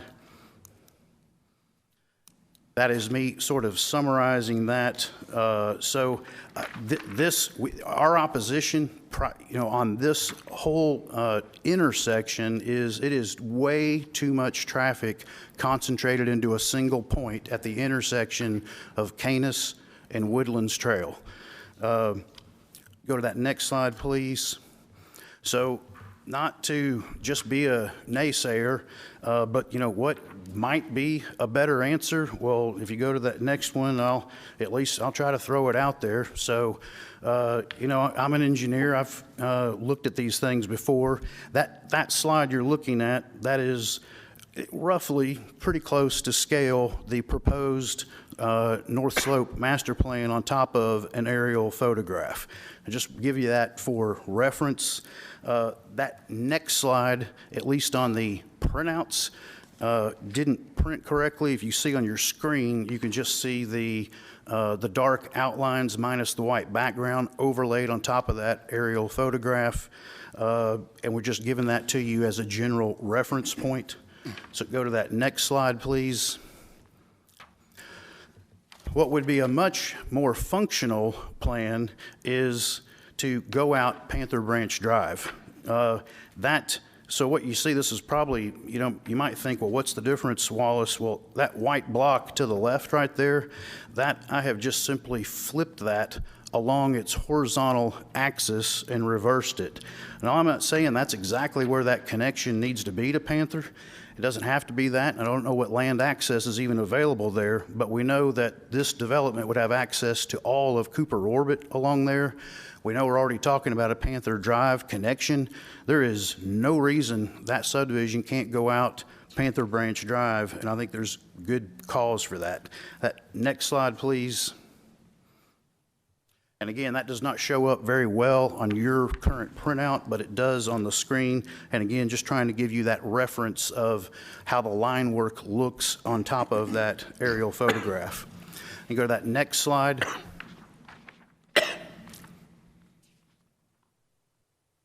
I'll try to be brief on this. You might say, well, gosh, Wallace, Section 404, that's outside the purview of this Little Rock Planning Commission. But I want to say what I think is important on this in regards to that, as someone who has personally hiked over this entire proposed property and crisscrossed it.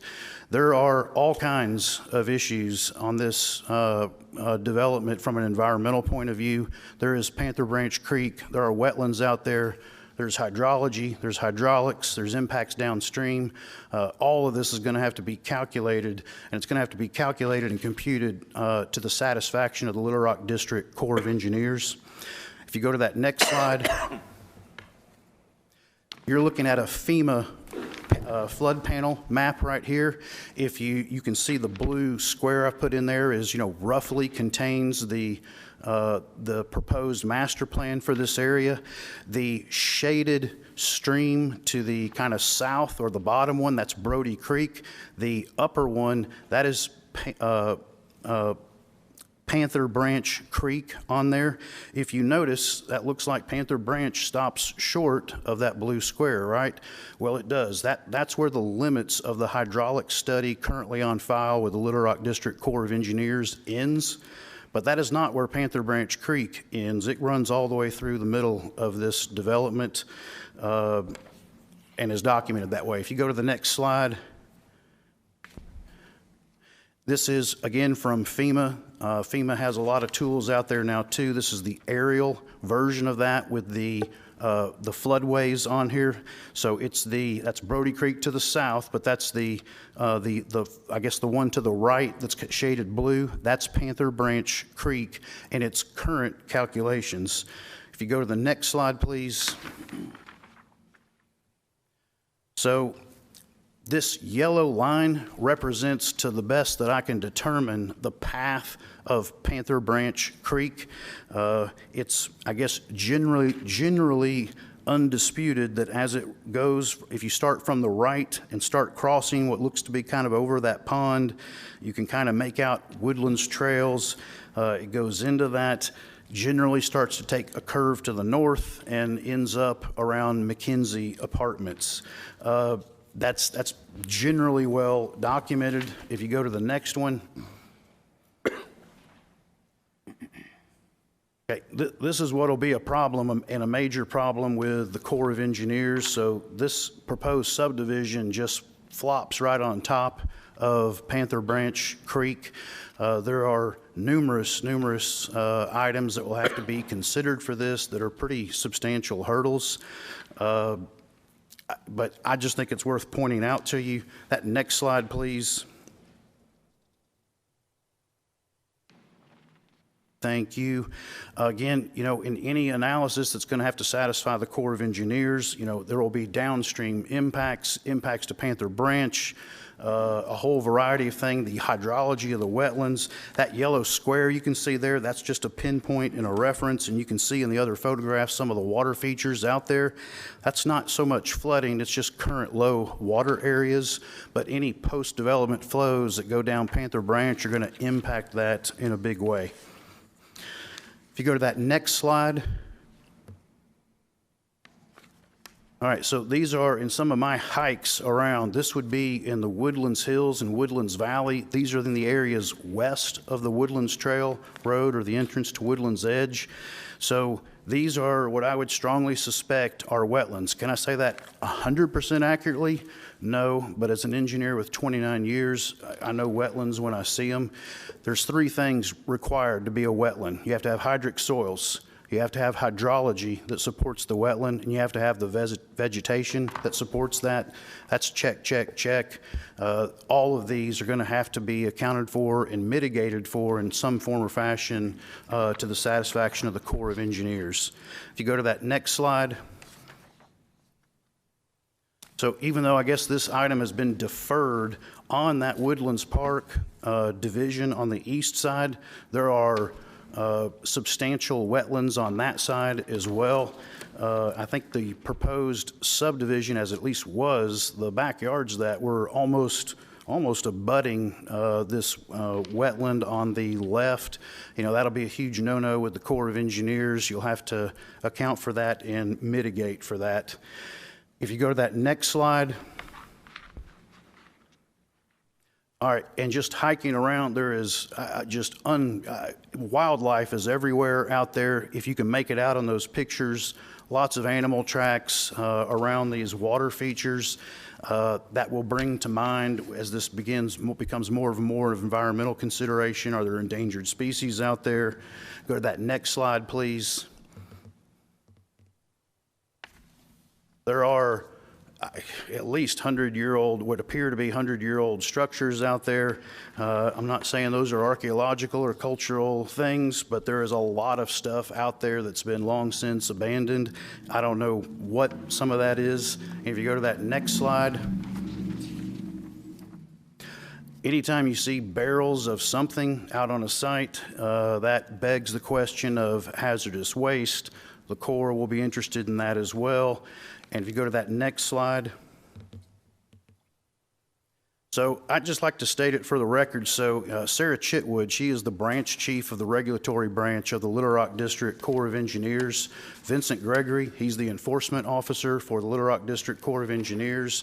I have sent them this PowerPoint just so they're in the know of what is out there. It is not a definitive analysis. It's just letting them know what is potentially out there. This is almost 100% that this will be your non-typical. Usually in this room, you're probably used to hearing maybe nationwide permits for Corps of Engineers. This will not be a nationwide permit. This will be an individual permit. There's probably 2,000 feet of a defined perennial stream that's going to be affected by this. That way overkicks it from a nationwide permit into the individual permit status. it's enough that it also might even trigger an environmental assessment of the area. Now again, that may be well outside the purview of this. I just want it put on the record, and it's out there that there's some substantial stuff. And I know that Little Rock Public Works eventually, if there was ever given a permit, that is one of the checks and balances on there. Is all Section 404 cleared to the satisfaction of the Little Rock District Corps of Engineers? You go to the next slide, please. So what is an ideal solution for this? And again, I know you can't negotiate with a developer, you know, while you're here, but let me just kind of show you what I think would be a better thing. And if you go to that next slide, some of these aren't so hard. If you look at number one, putting 3 lanes from the proposed Panther Branch Drive to, oh gosh, you know that what is our neighborhood right there? To the right there at the end of that yellow line, that should be taken to 3 lanes. That is not very hard at all because most of that already in there, it already is 3. It's just not dedicated that way yet because it's not quite complete. That would make a huge difference.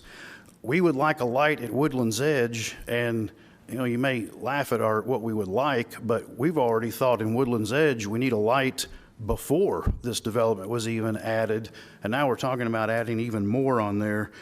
The number 3, the blue line, that is Panther Branch Drive.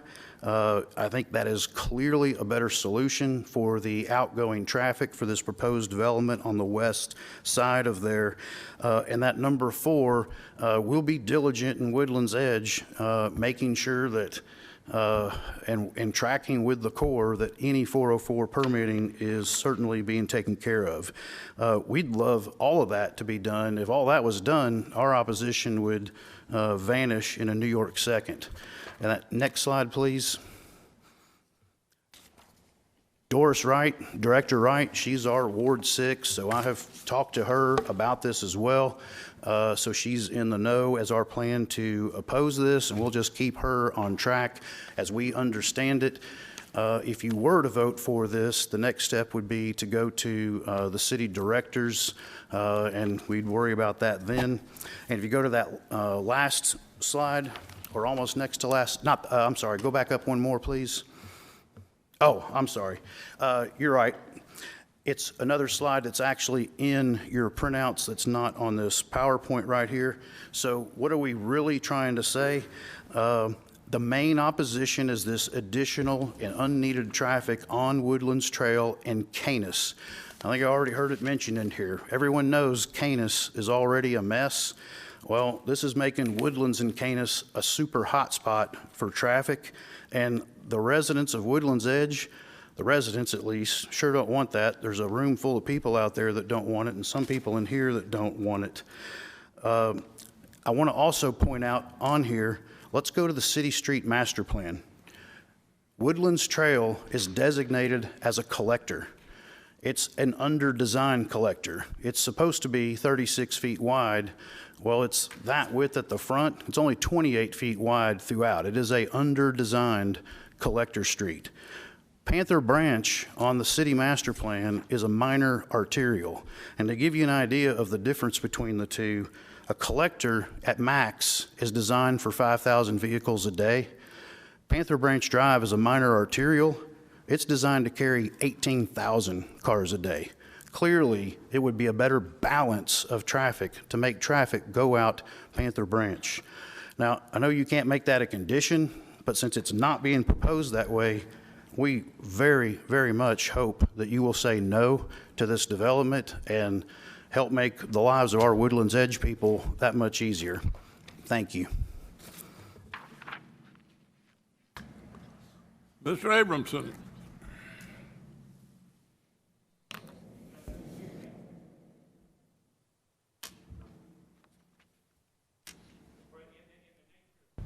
Please come to the mic.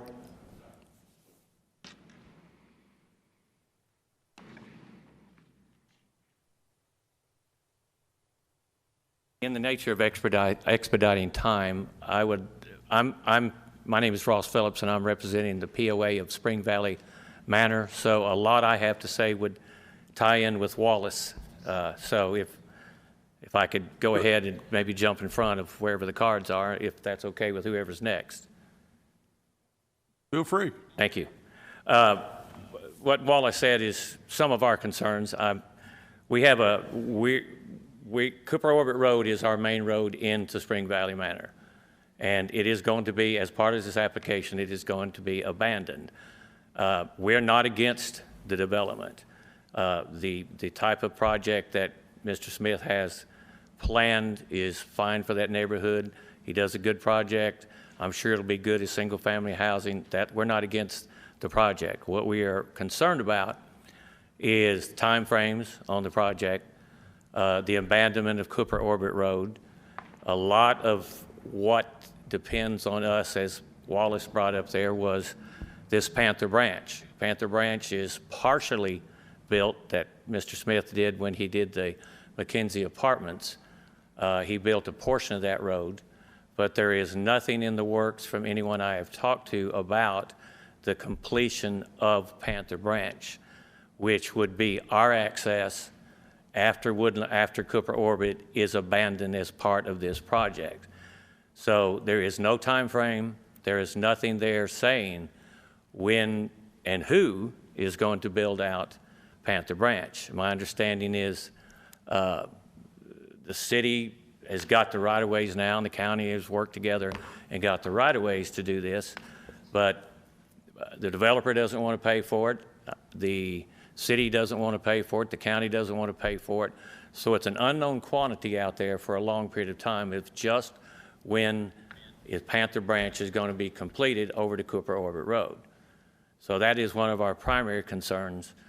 The other primary concern is, as he does his advanced grading, which I understand financially that makes sense, to do the cut and fill that he needs to level off everything for Woodlands Hills versus Woodlands Valley. I understand that, but I have some questions about what are the elevations going to be on Woodlands Valley when they do their final plat. What is those elevations and grades? Are they going to be how many feet above the existing Cooper Orbit Road? What type of berms and how secured the berms are going to be, because we look at the potential of a long period of time before Cooper Orbit is actually abandoned and Panther Branch is actually finished. So we could be driving for 2 or 3 years along Cooper Orbit with berms there. Are they going to have ground cover on them? These kind of issues. A lot of our issues right now are engineering issues and time frame issues. And so that is something that I'm sure hopefully they can address tonight.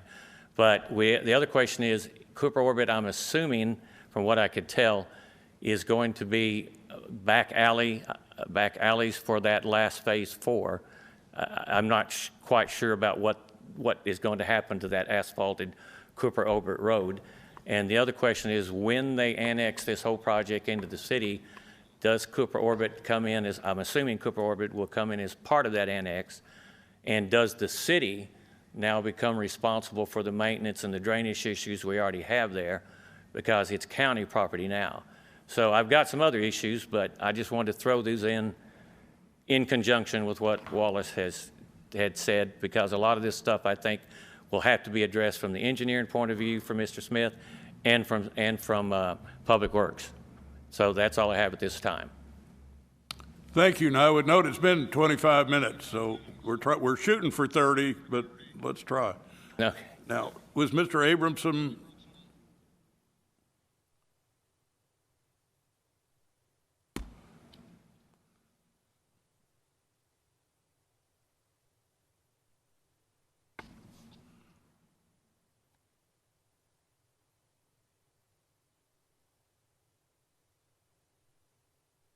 Like the Price is Right, come on down. Good afternoon. I've been out in the hallway with many of our neighbors out there. Do you mind if I take my mask off to speak? Yes. And I represent, by virtue of being president of the Woods Homeowners Association, approximately 100 people. It's about 53 homes that are on Cove Creek Court and Cove Creek Point, which are the two streets closest to Canis and closest to this development. Our board voted unanimously to oppose this project on the basis of the traffic concerns and the drainage concerns. And without taking up more time than I need to, we certainly subscribe to the articulations of those issues that Mr. Wallace Smith has presented in his PowerPoint. And I just wanted you to know that we have a whole bunch of people out there in the hallway who are on our side with this, and we appreciate your service and your accommodation for us today. Quick question. How many neighborhood associations are in this? There are two neighborhood associations. Cove Creek Court and Cove Creek Point are one association, and it's called The Woods. And then there's a second association that's the rest of Woodland's Edge. Our people are also members of the Woodland's Edge Homeowners Association. So they're two separate associations. Thank you. Thank you. Anything else? Howard Duty is next.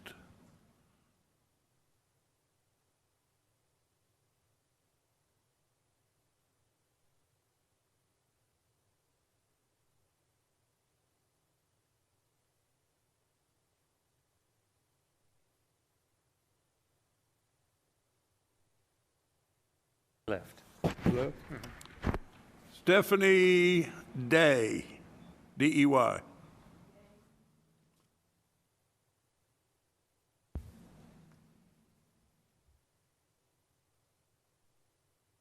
And next will be Amanda Smith, if you want to get her queued up. Do what, sir? Okay, I want to speak basically from just a 15-year resident, a woman who's lived in a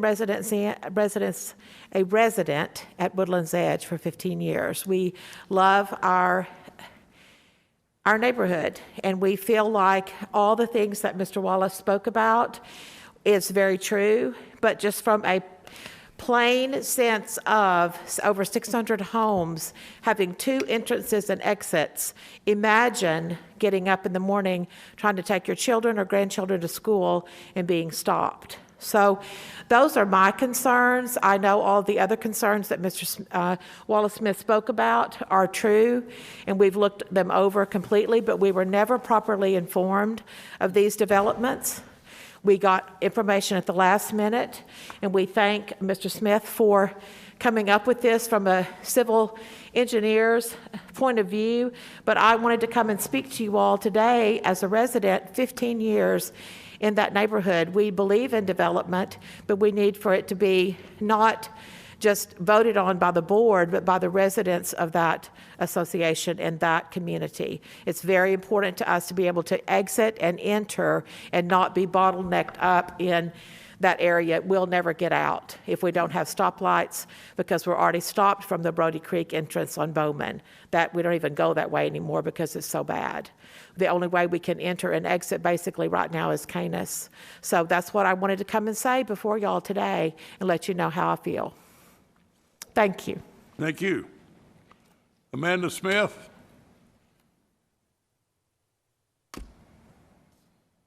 Oh. Hi, Commission. Good evening. My name is Amanda Smith. Thank you for the opportunity to address you all. I am also a resident of Woodlands Edge, a 7-year resident, and I 100% support what Wallace Smith presented to you all this evening.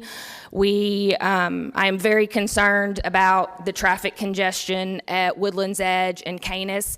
Canis is a nightmare in general as it is right now, and I know it's being worked on, but bless that street, it is hard. It is overworked, it is tired. There's major congestion. Also, in addition to that, I have a almost 16-year-old daughter. She will be 16 in December.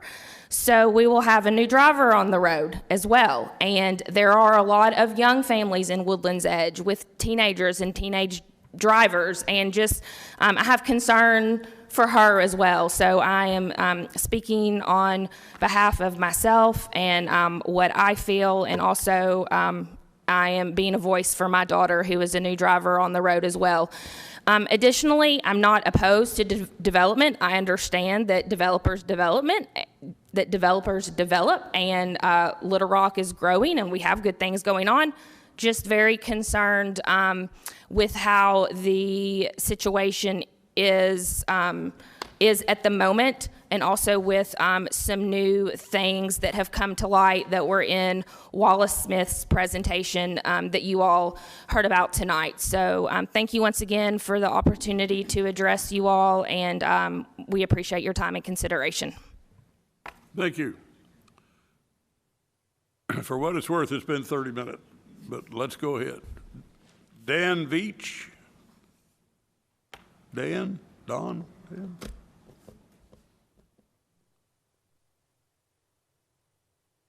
And on deck would be Bobby Lane.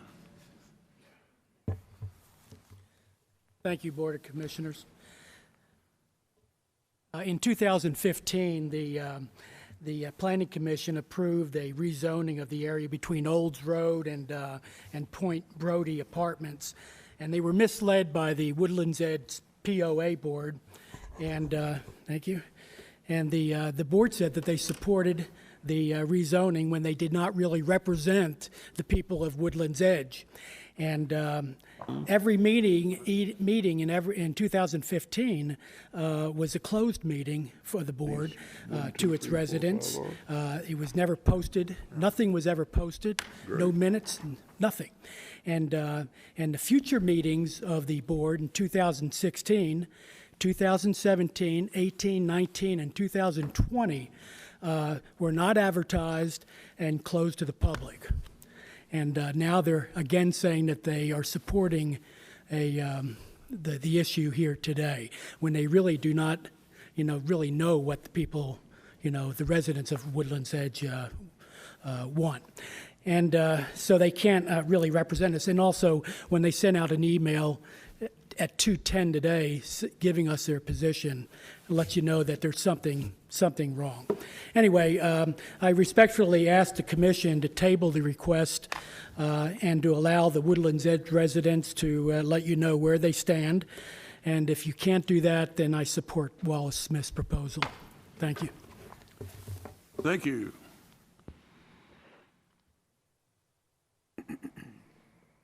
Dennis Young would be next. Good evening. I appreciate the extra time that you've allowed us. My name is Bobby Lane. I'm a resident of Woodlands Edge neighborhood.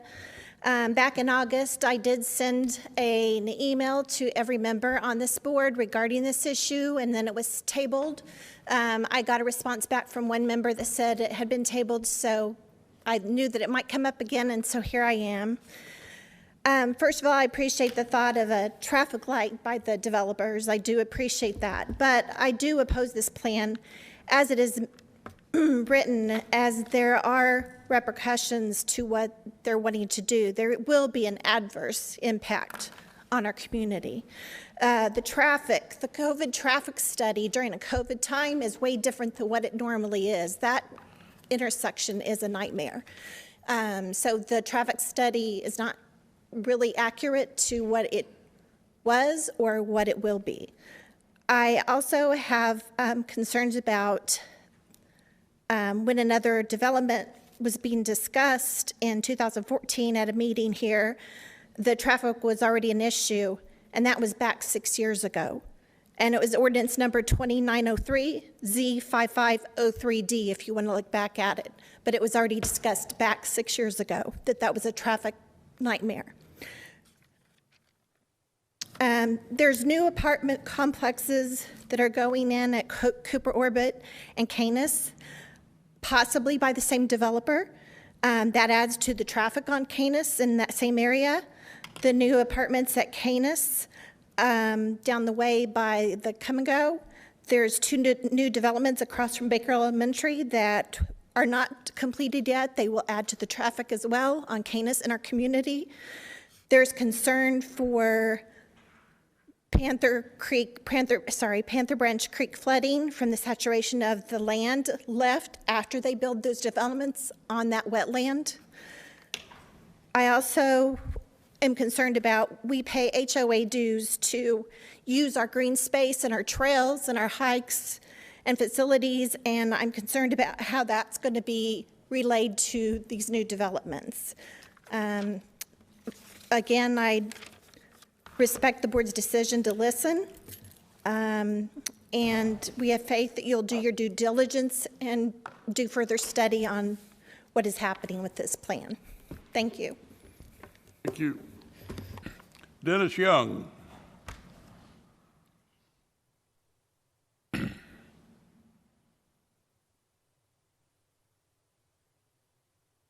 Thank you for the opportunity to come. My name is Dennis Young, 18 Chapman Lane in Taylor Park Edition. And Wallace Smith hit all the points. I'm not going to take very much time at all.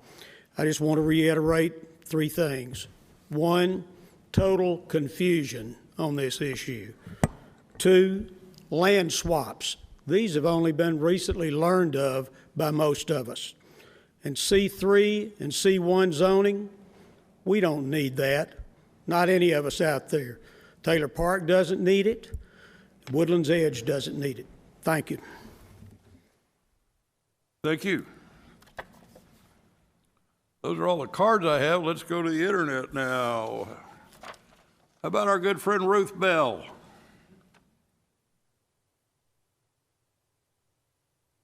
Ruth Bell.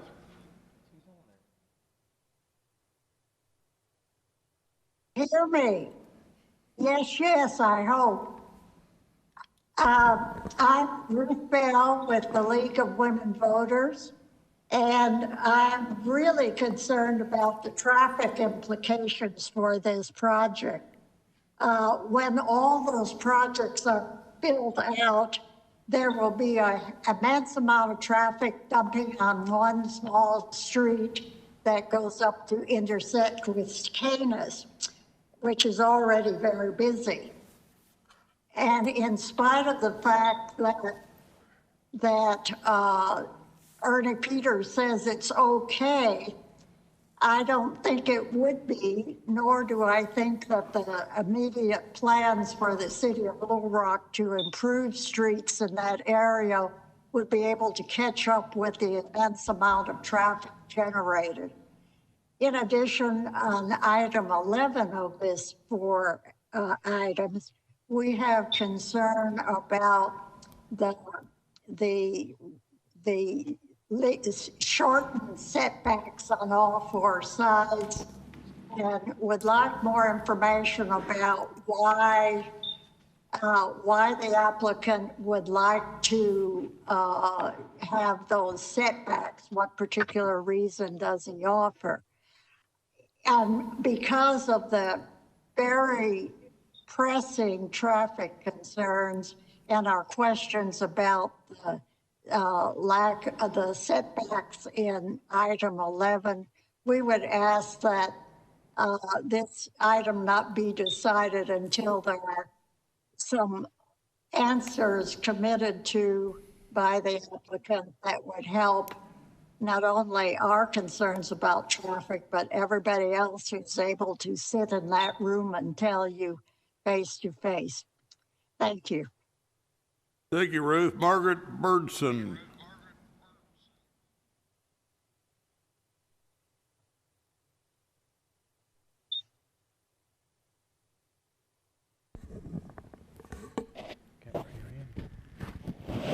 Chair, we cannot connect with with Margaret. Go to the next one, please. Beverly Foster.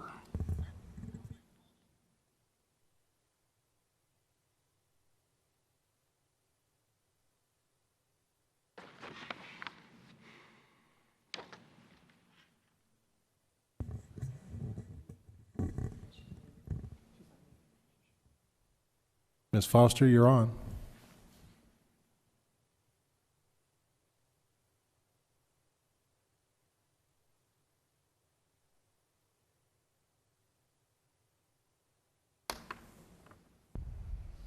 Ms. Foster.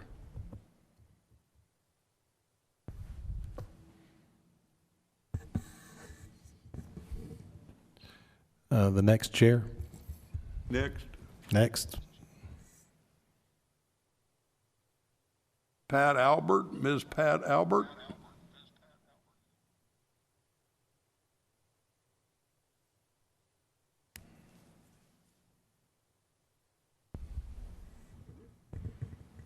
Ms. Albert, you still there?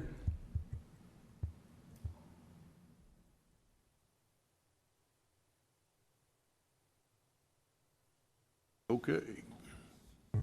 Patty Snipes.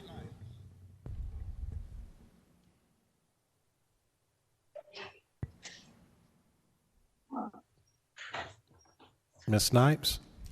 This is me. Hello? Hello. Hello? Yes, Ms. Snipes. My name is Patty in Taylor Park, and I've lived here since '07. And I'm sorry I had to run to the computer. I also want to address the traffic problems. The 2 lanes at Canis cannot handle the traffic that is rezoning is provided.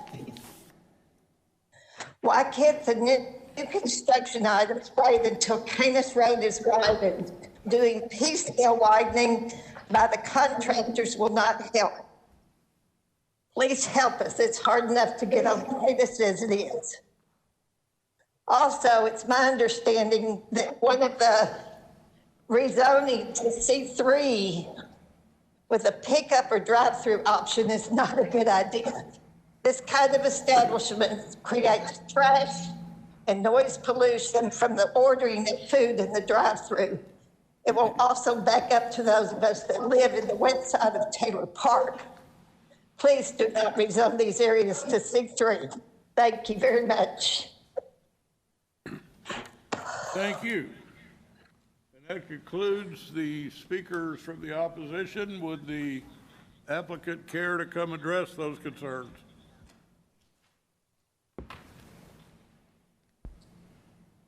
Thank you, Mr. Chairman. Again, I'm Don Albert. I'm an attorney, and I represent the applicants. The applicants have put a tremendous amount of work and effort into these projects. They've done it with some extremely qualified professionals. We're going to hear from them shortly. I know the last thing that you want to do today is to hear from an attorney, so I'm going to be very brief. These applications, let's start with Woodland Valley. The current zoning for that property permits 6 units per acre. That would be 102 units. We are building 4.67 units, or 81 units. That's 20% less than current zoning permits. That's a less intensive use. I hear the concerns about the traffic. Mr. Peters is here. He will address those. You've heard our representations concerning a traffic light, but less residences mean less people. So that's answering the concerns of those persons compared to the current zoning. Woodland Hills, 23.5 acres, 65 lots. Current zoning, 6 units per acre. That would be 138 units. We are building 65, which is 50% of what could be built under the current authorization. The commercial zoning. I have heard very little on that subject from the people. We believe that if you will look at the current zoning map, you will see that that's always been designated as a commercial area, and in fact is currently zoned that way. So we do not consider that those requests are anything other than a continuation of what has already occurred. With that, as I said, the last thing you want to do is listen to a lawyer. I'm going to shut up. I'm going to let Mr. Graham Smith come up and introduce himself and tell you a little bit about himself. Then I'm going to have Scott Hurley come up for the same for just a minute, and then Mr. Jesse Munn, and then we're going to get into very rapidly the technical aspects of this, address what Mr. Smith has presented on his slide bank, and with that, I'll ask Mr. Graham Smith to come up.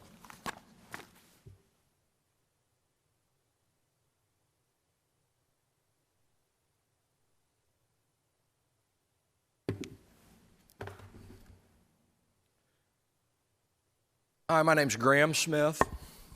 I'm a resident of the city of Little Rock. I have Graham Smith Companies with another group. Rocket Properties is another developer in Little Rock, which is represented by the Rockefeller family, who I consider a good steward of the city for many years. We're acting in concert to try to create a product that will be beneficial to our community. I understand opposition's concerns. Many of these are my friends, my customers, and most are residents of developments that the Rockefeller family and our Graham Smith group have developed, and therefore I consider those quality developments. I find it unfortunate that we as a community are in this situation. However, I believe if we work for the best benefit of our community, the right answers will be revealed. We have thoroughly thought from many perspectives instead of our own. One thing I've learned in development is to think from everybody's perspective and that everybody can win. Therefore, we've not only thought from our perspective, we've thought from staff's perspective, the city's perspective, opposition's perspective, and the greater community's perspective and what's beneficial to all. We have sought counsel from many. We've sought counsel from the City of Little Rock staff, and I appreciate them working with us, and they've done a wonderful job. We have engineers, we have traffic engineers, we have Corps of engineers. We have what I consider to be the professionals in their field, and we've hired them because we feel they're the best to create a product that will benefit the greater community. So I guess what I'm asking you to be open to the concepts that are about to be presented to you. Because when we designed this with the Rockefellers, we looked at it from a perspective of what will be best for this neighborhood, what will be best for the concerning traffic issues, and what will be best for the greater community of Little Rock. So with that, I'm going to yield my time to one of my partners.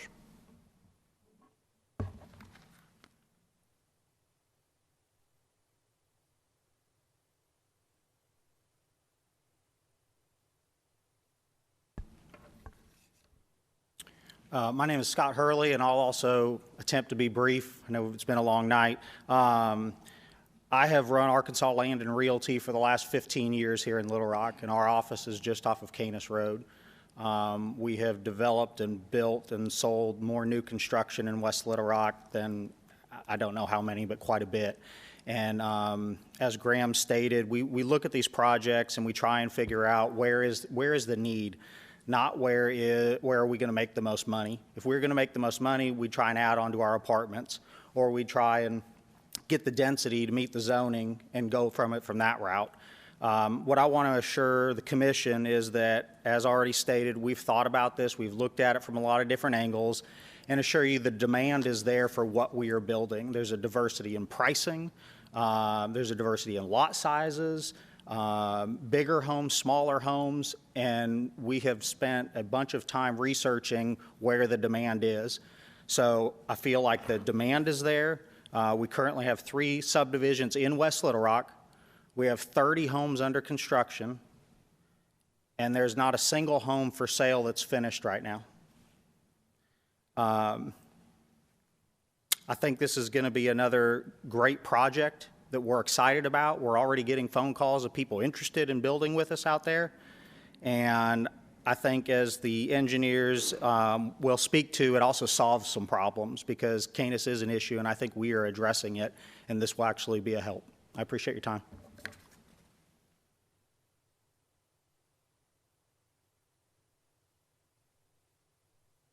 Hello, my name is Jesse Munn. I represent Rocket Properties and the Rockefeller family. I won't be redundant and recap everything you've already heard, but I want to point out that we view this development as the final piece to an award-winning neighborhood that was developed with much thought.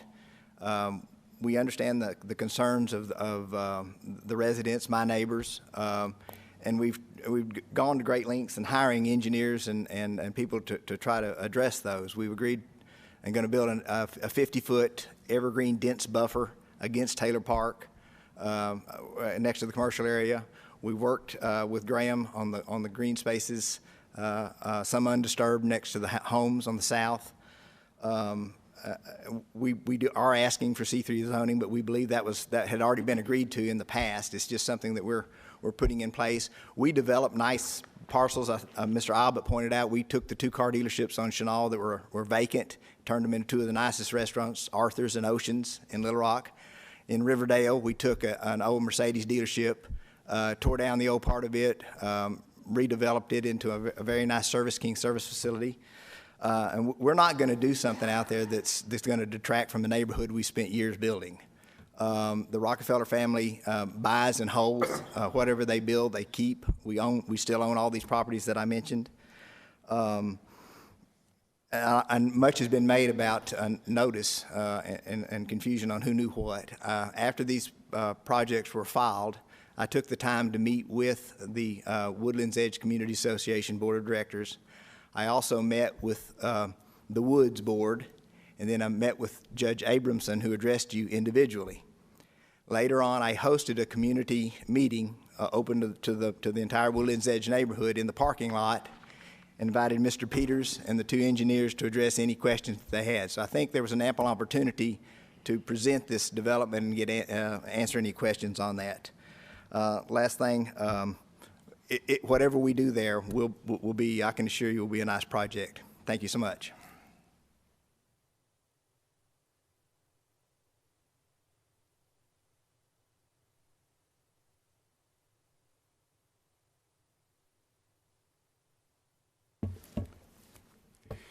Mr. Chairman and Commissioners, I'm Ernie Peters of Peters and Associates Engineers, and we have done a fairly detailed traffic study related to the development that has been explained and is before you for consideration this evening.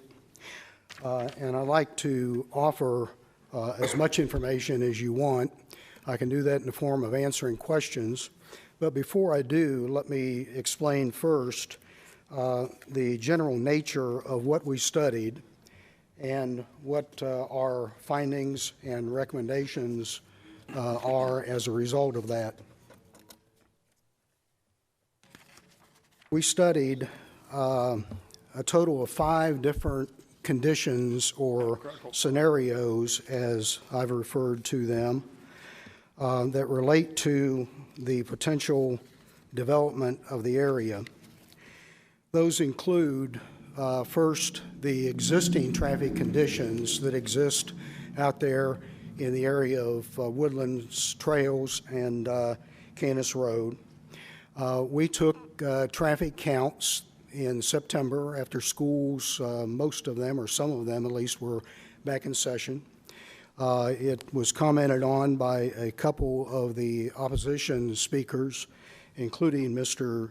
Wallace Smith, that the counts do not represent actual conditions because of the COVID-19 situation. And we do recognize that volumes are somewhat lower because of the COVID situation. Some businesses, some schools closed. But we've accounted for that in our analysis. We have, across the board, added 25% to our traffic counts in an attempt to estimate what the condition would be if we didn't have the business shutdowns and virtual school and all of that. So we believe that although that is not necessarily a precise estimate or approximation of what might be when things get back to what hopefully is normal, but we believe it's a reasonable estimate and proximity or proxy to that condition.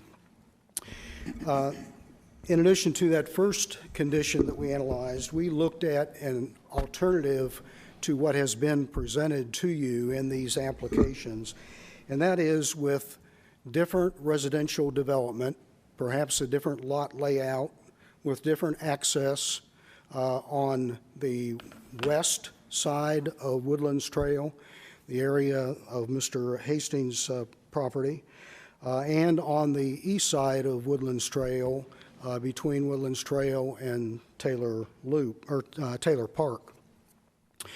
And with that, and we refer to that, and it's tabulated in the results of our analysis as scenario number 2. With that, there would be direct access for the area west of Woodlands Trail to Cooper Orbit or Panther's Branch, and for the property to the east of Woodlands Trail, there would be direct access to Canis Road. If that were to occur, it results in less volume on Woodlands Trail, and therefore less volume approaching Canis on Woodlands Trail, which sounds like a good idea because the assessment of our existing conditions as tabulated in our level of service outline that I think is on the screen there now indicates that things are not favorable now with existing conditions, the 2-lane Canis Road and the Woodlands Trail being stop sign control. But with that, the traffic that might go out to the west via Cooper Orbit or Panther's Branch, and the traffic that might go out directly to Canis between Woodlands Trail and Taylor Park would simply add additional traffic to Canis Road, which just makes it more difficult than what neighbors in Woodlands Edge now experience trying to get out onto Canis Road with existing traffic volumes.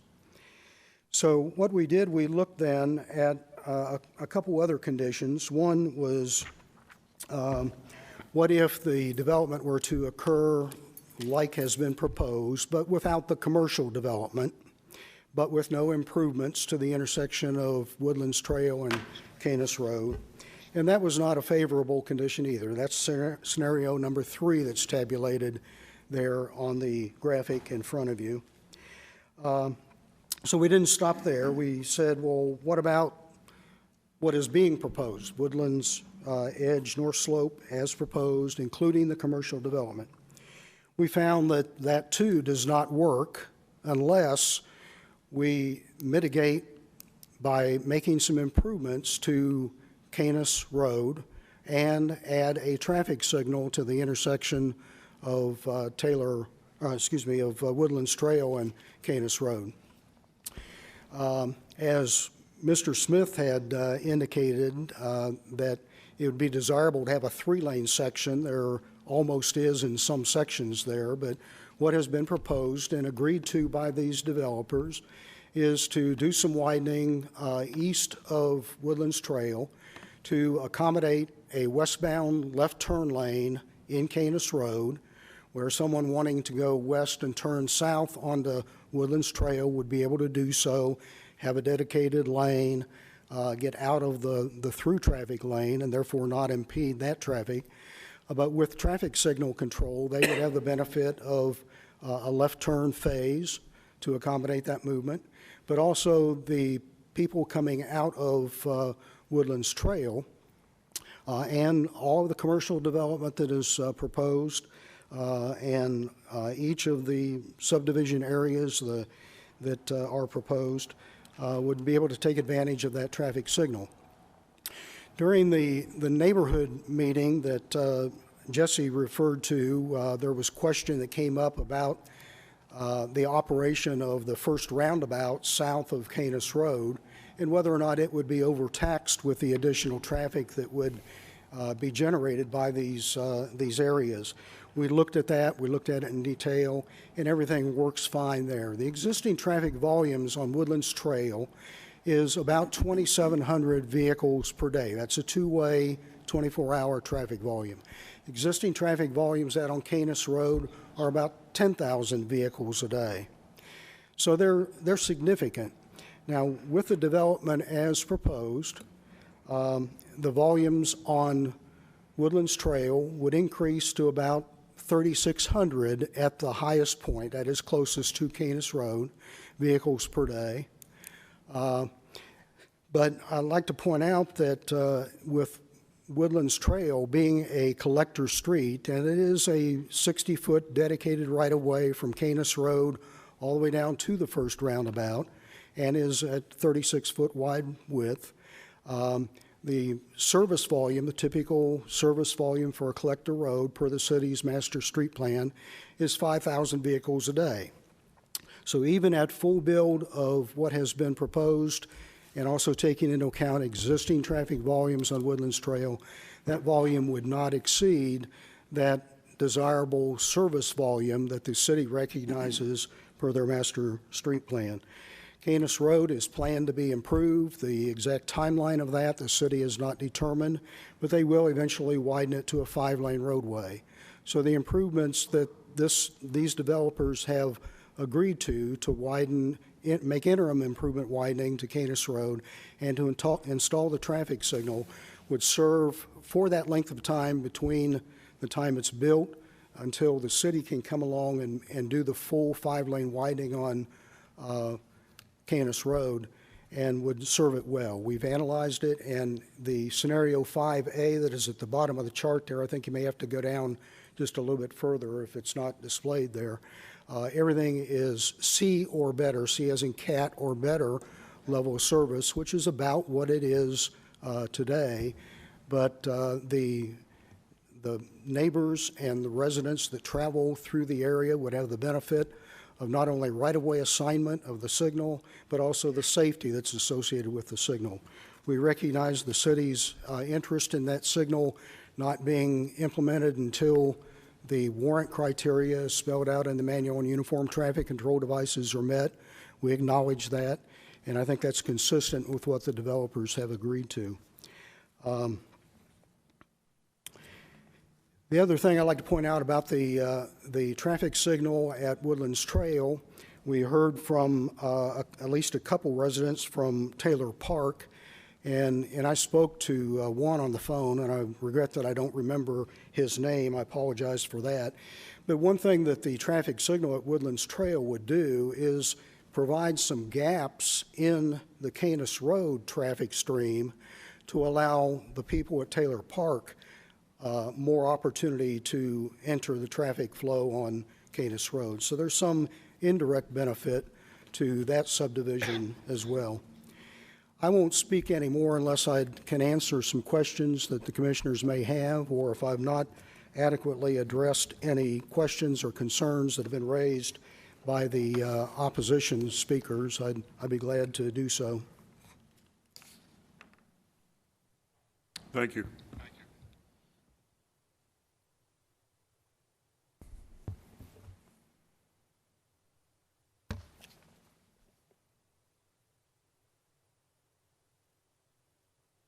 Thank you, Ernie. When we began working on this project some months ago, Brian was working with Graham and Scott, and I was working with Jesse in kind of a little bit different directions, and we realized that we had a potential of a really good project coming together. Okay. When we started working on this project several months ago, Brian was working with Scott and Graham, and I was working with Jesse, and we were unknowingly kind of headed in the same direction. And with the acquisitions that started to take place, we realized that we had the potential to put together a project that was bigger than just the sum of the parts. But we did immediately realize that traffic was going to be an issue, and that we got Ernie on board early, and we wanted Ernie to study what would happen if the project's just simply developed without this plan coming together. And that's what Ernie modeled. And he modeled these tracks developing and taking access to Canis. And what Ernie found is these tracks accessing Canis one way or the other, but not on Woodlands Trail, actually made conditions worse, and that we could, if we came into Woodlands Trail and proposed building the traffic signal, actually improve traffic conditions. And Woodlands Trail, from the cul-de-sac up to Canis Road, is a 36-foot wide collector street. There'll be a lane in each direction, and then we can also stripe a center turn lane at some point in time if it's warranted with the commercial development. Brian's more familiar with some of the residential subdivisions, so he'll probably answer your questions on those, but we are aware of the 404 permitting issues. We deal with that on every project. You guys may not know it, but we get involved with it on every single project. We get individual permits on the smaller ones, and we get nationwide permits on the smaller projects, and we get individual permits on the larger projects. They take a long time. It's a lot of work. We hire a whole other set of consultants to help us on that. And we want to make sure we do right because you do not mess around with the Corps of Engineers. They're a regulatory agency, and they regulate. And we're going to comply with every single one of their regulations in the development of these projects.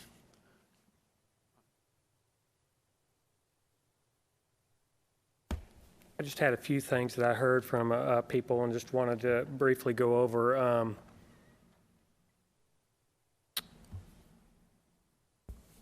We have been working collaboratively with the county, the city, and the developer to try getting Panther Branch Drive connected. Everybody wants that connected. We want to abandon Cooper Orbit Road. We will not abandon Cooper Orbit Road till Panther Branch Drive is connected and operational. That's part of our application, and we understand that. We are not going to block the Spring Valley Manor people off. We can't. And so we have been working jointly with the other agencies. The right-of-way was just recently acquired, and we are working to fund that connection. And hopefully between the county, the city, and the developer, we can get that work done. Wanted to reiterate Tim's thing about the 404 permitting. On the Hastings track, we have actually engaged with 2 different environmental engineers, and we've gotten proposals from both of them, and we will proceed with them if we have a project, if we have approval. The developer wouldn't spend that kind of money and get that process started unless he knew he had a project with the city. But we have 2 of them, they're on board, that have been done.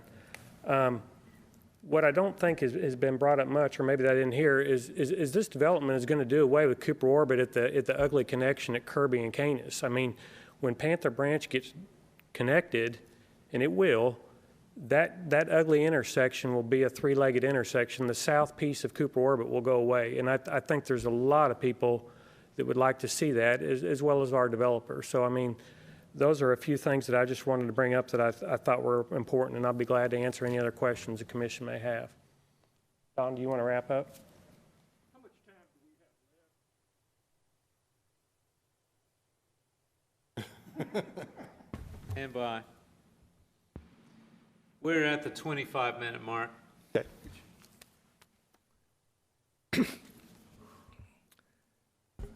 I'm an advocate, so it's difficult for me to listen to presentations and not want to point out challenges with them.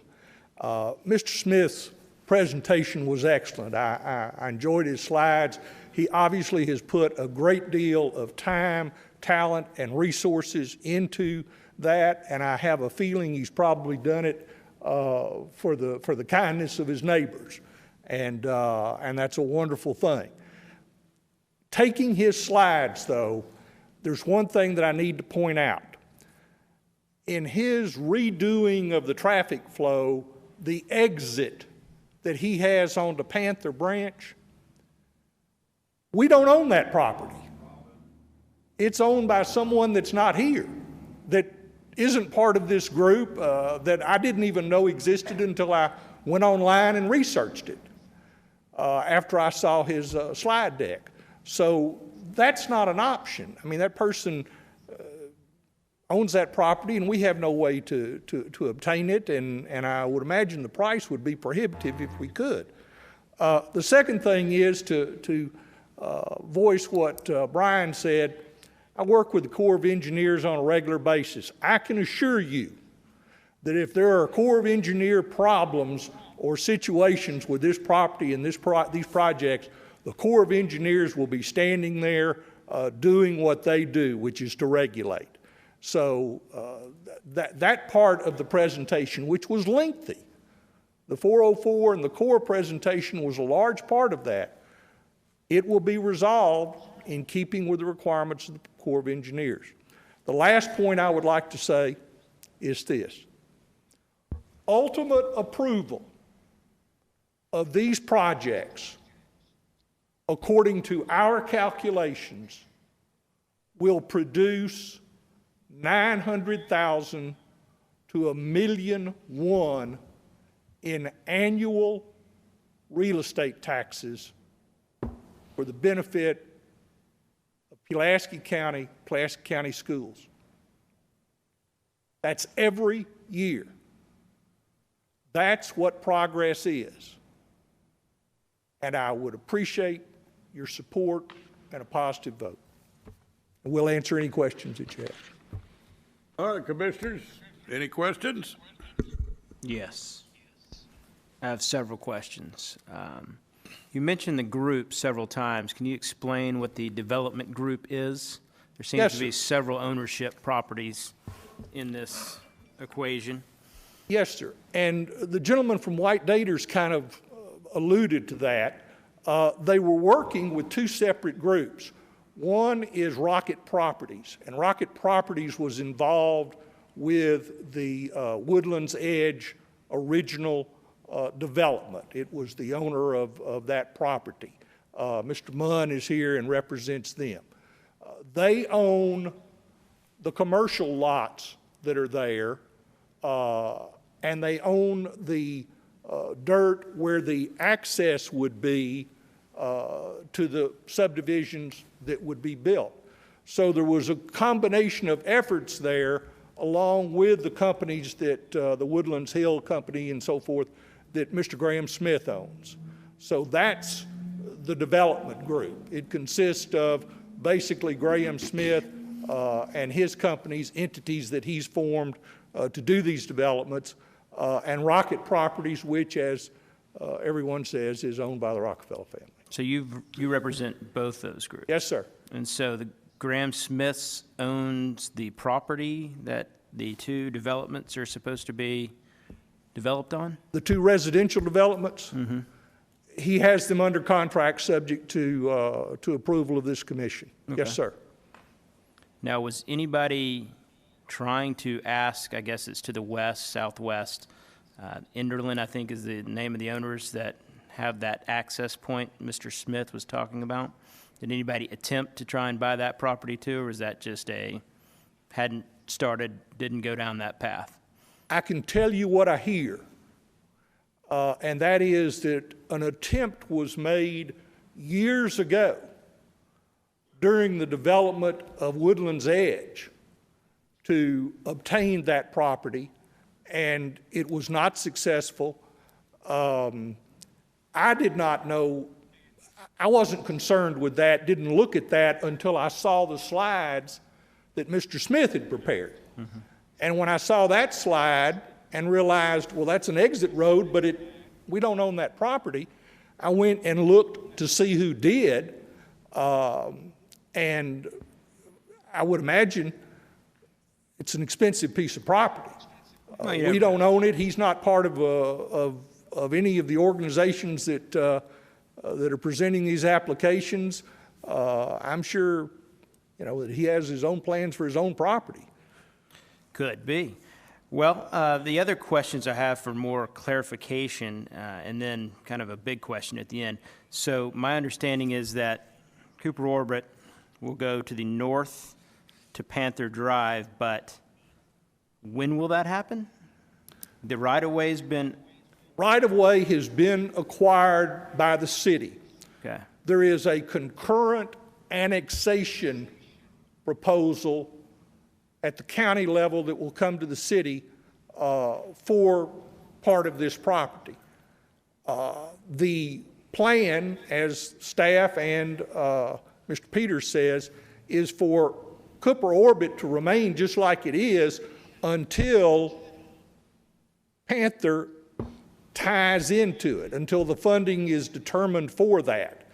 And to answer your question, Commissioner, that's going to happen fairly quickly, in my opinion.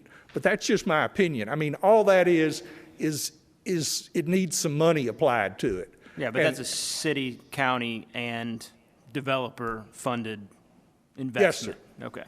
The next question, I guess. And that's a small, most of that road has already been built. Yeah, to the south. It was built at the expense of the apartments. Right.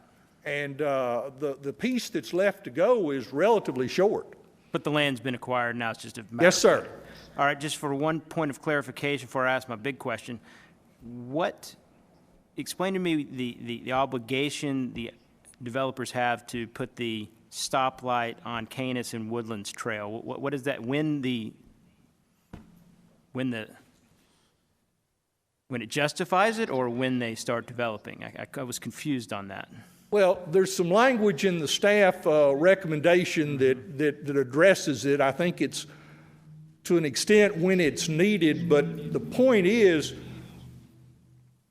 we wanted to go on the record as assuring the commission, the folks that are out there, the folks in Woodlands Edge, we'll put the stoplight in at our expense. When the traffic count gets to where it is. Oh, when the city when it meets the code for the city to allow them to put it in. Yeah, I got it. I mean, basically. They're not doing it now, they're doing it when it justifies it. That's correct, and I think that's basically a public works and traffic exercise. Okay, we got it. Yeah. What's your next question? Well, I think this is more for Mike back in the back. What is the true plan for Canis? I mean, it's a problem. It is definitely not something that anybody along the way wants to deal with. But, I mean, we have a development here that could be good, but we still have a major thoroughfare that has never been, I mean, it's dangerous to drive from that point of Cooper Orbit back to the east until you get to Bowman. I take it this is the mic from the back that you Yes, wanted sir. to come forward, Yes, then? The Canis man? Yes, I am sort of the Canis man, I'd guess. There's been a lot of public interest in getting this done, political and public interest, someday getting Canis widened and improved all the way, the full length, all the way to Chenal Parkway. Right now, as you might know, it's only funded as far as Gamble Road. There has been studies, though, done and cost estimates done, somewhat detailed estimates of what it would take and what it would look like to finish it out the rest of the way. Realistically, I think it won't be funded for several years. Another piece of it won't be funded for several years, but before long, we've got a long history of having bond issues real regularly on a 6-year, 7-year cycle, and before you know it, we'll be back with a new round of projects. Thank you. Some words were said earlier about the Panther Branch connection. Actually, the county has most of what's needed there is currently in the county. It's not the city. Yeah. And really, we don't usually build streets in the county. But there has been some of the right-of-way already dedicated to the county. Judge Hyde arranged that. And we have commitments from this developer to dedicate the rest of the right-of-way to the county since it's in the county right now. As they stated, though, we're not certain when that money will be available. It's not a big project, but there's been nothing funded for it right now, and it would certainly take a cooperative effort between the city and the county, and we'd hope someday the developer, too, would join in that effort. Thank you. Thank you.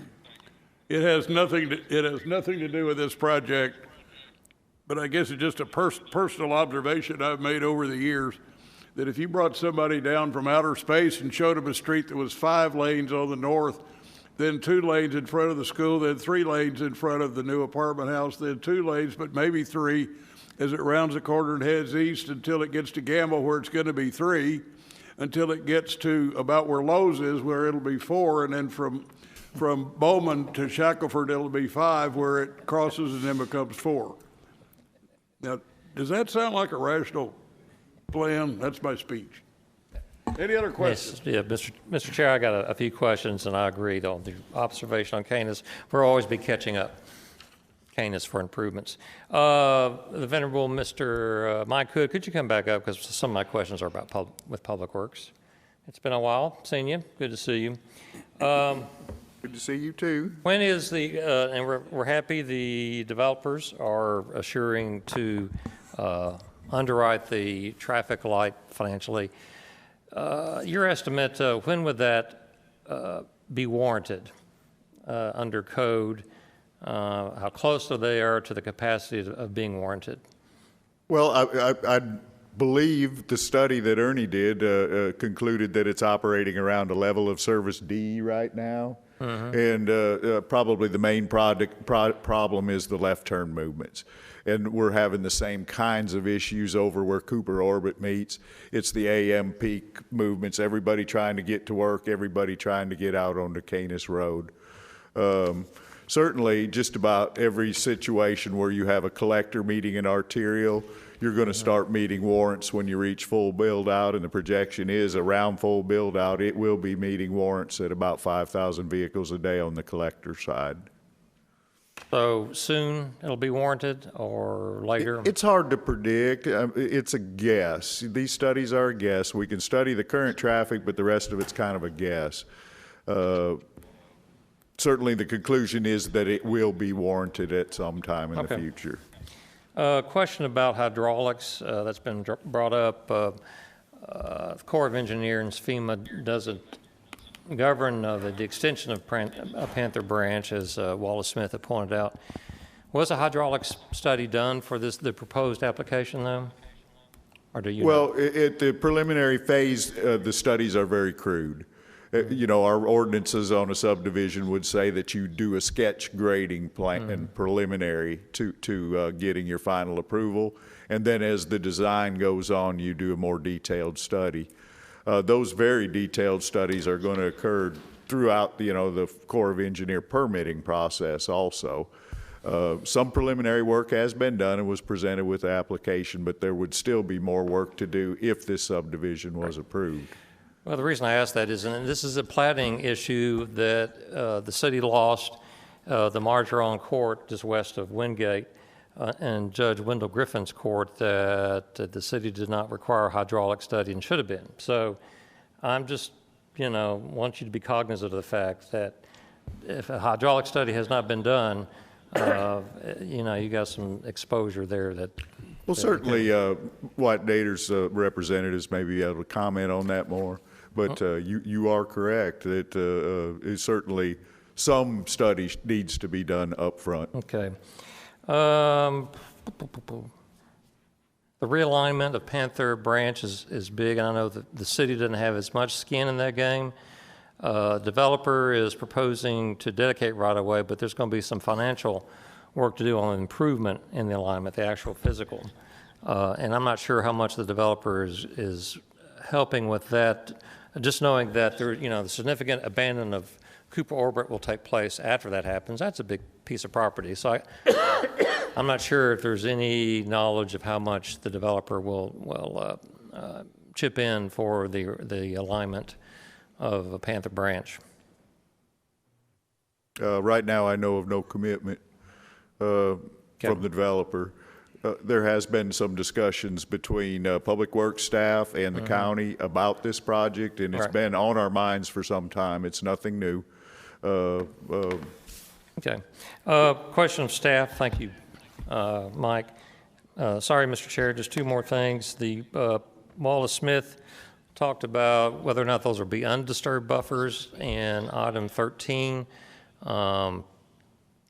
Staff, you recall his question about that. I just wanted to know if that was addressed or not. I believe you're referring to the buffers that are associated with the advanced grading. Yes. Variance, and Vince or Mike with engineering probably need to address that. Sorry. There are proposed to be some temporary buffers left in place per the ordinance. That's part of the variance process for advanced grading, where you're clearing the whole site in advance of, the major building construction. Those buffers are temporary and are removed later as building development occurs. Then now these plats also show some permanent buffers at various locations to the south and over towards some of the commercial properties, or at least a setback of some sort. And those buffers are associated with the plat.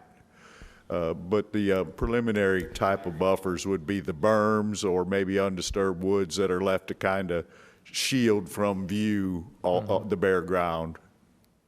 Okay, thank you. And staff, question came up in Wallace Smith's presentation about parcel C.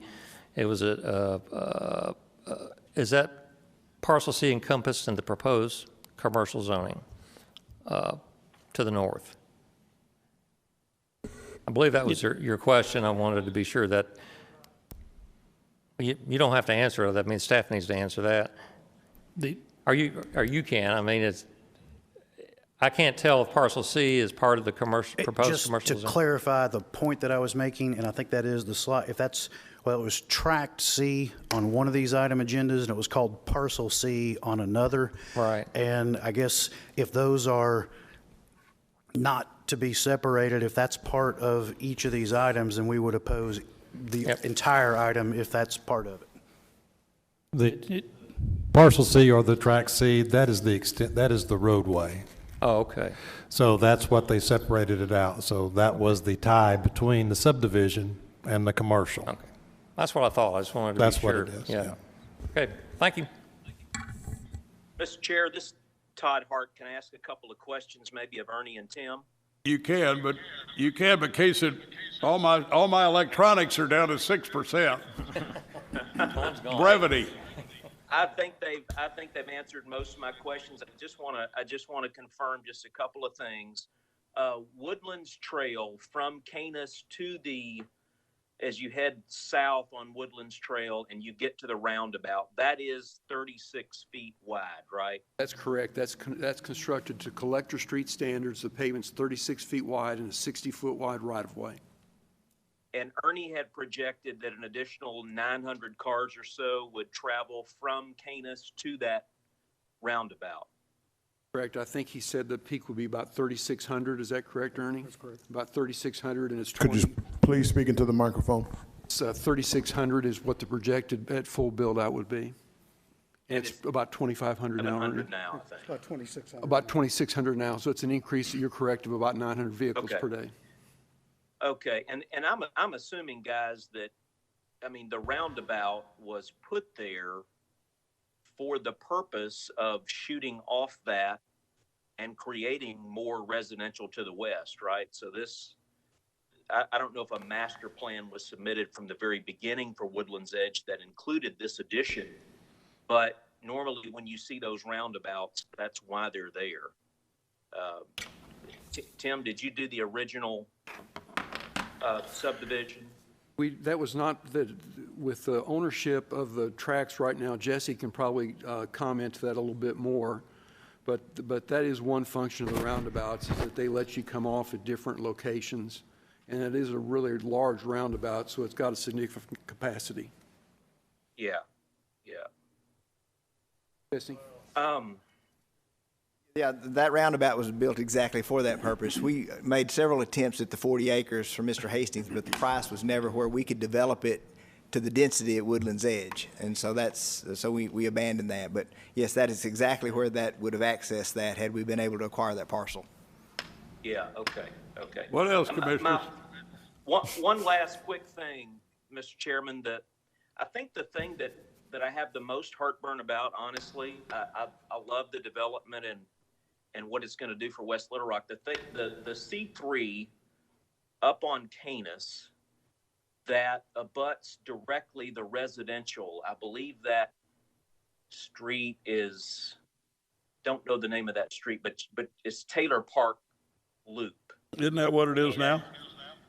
You've got a whole row of homes there that appear to have not much of a backyard at all. And then you got C3 abutting true single-family residential with a 50-foot buffer.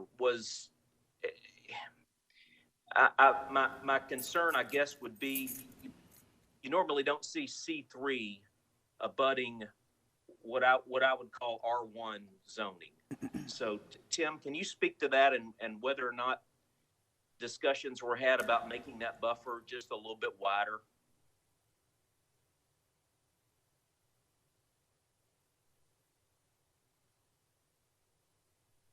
Yes, sir, Commissioner Hart. We looked at the width of that buffer. We went back and forth between ones that were slightly smaller, slightly larger. The 50-foot buffer is pretty much a standard minimum width buffer that you need, but we also are going to come and supplant it with additional plantings so that it can be a year-round green buffer.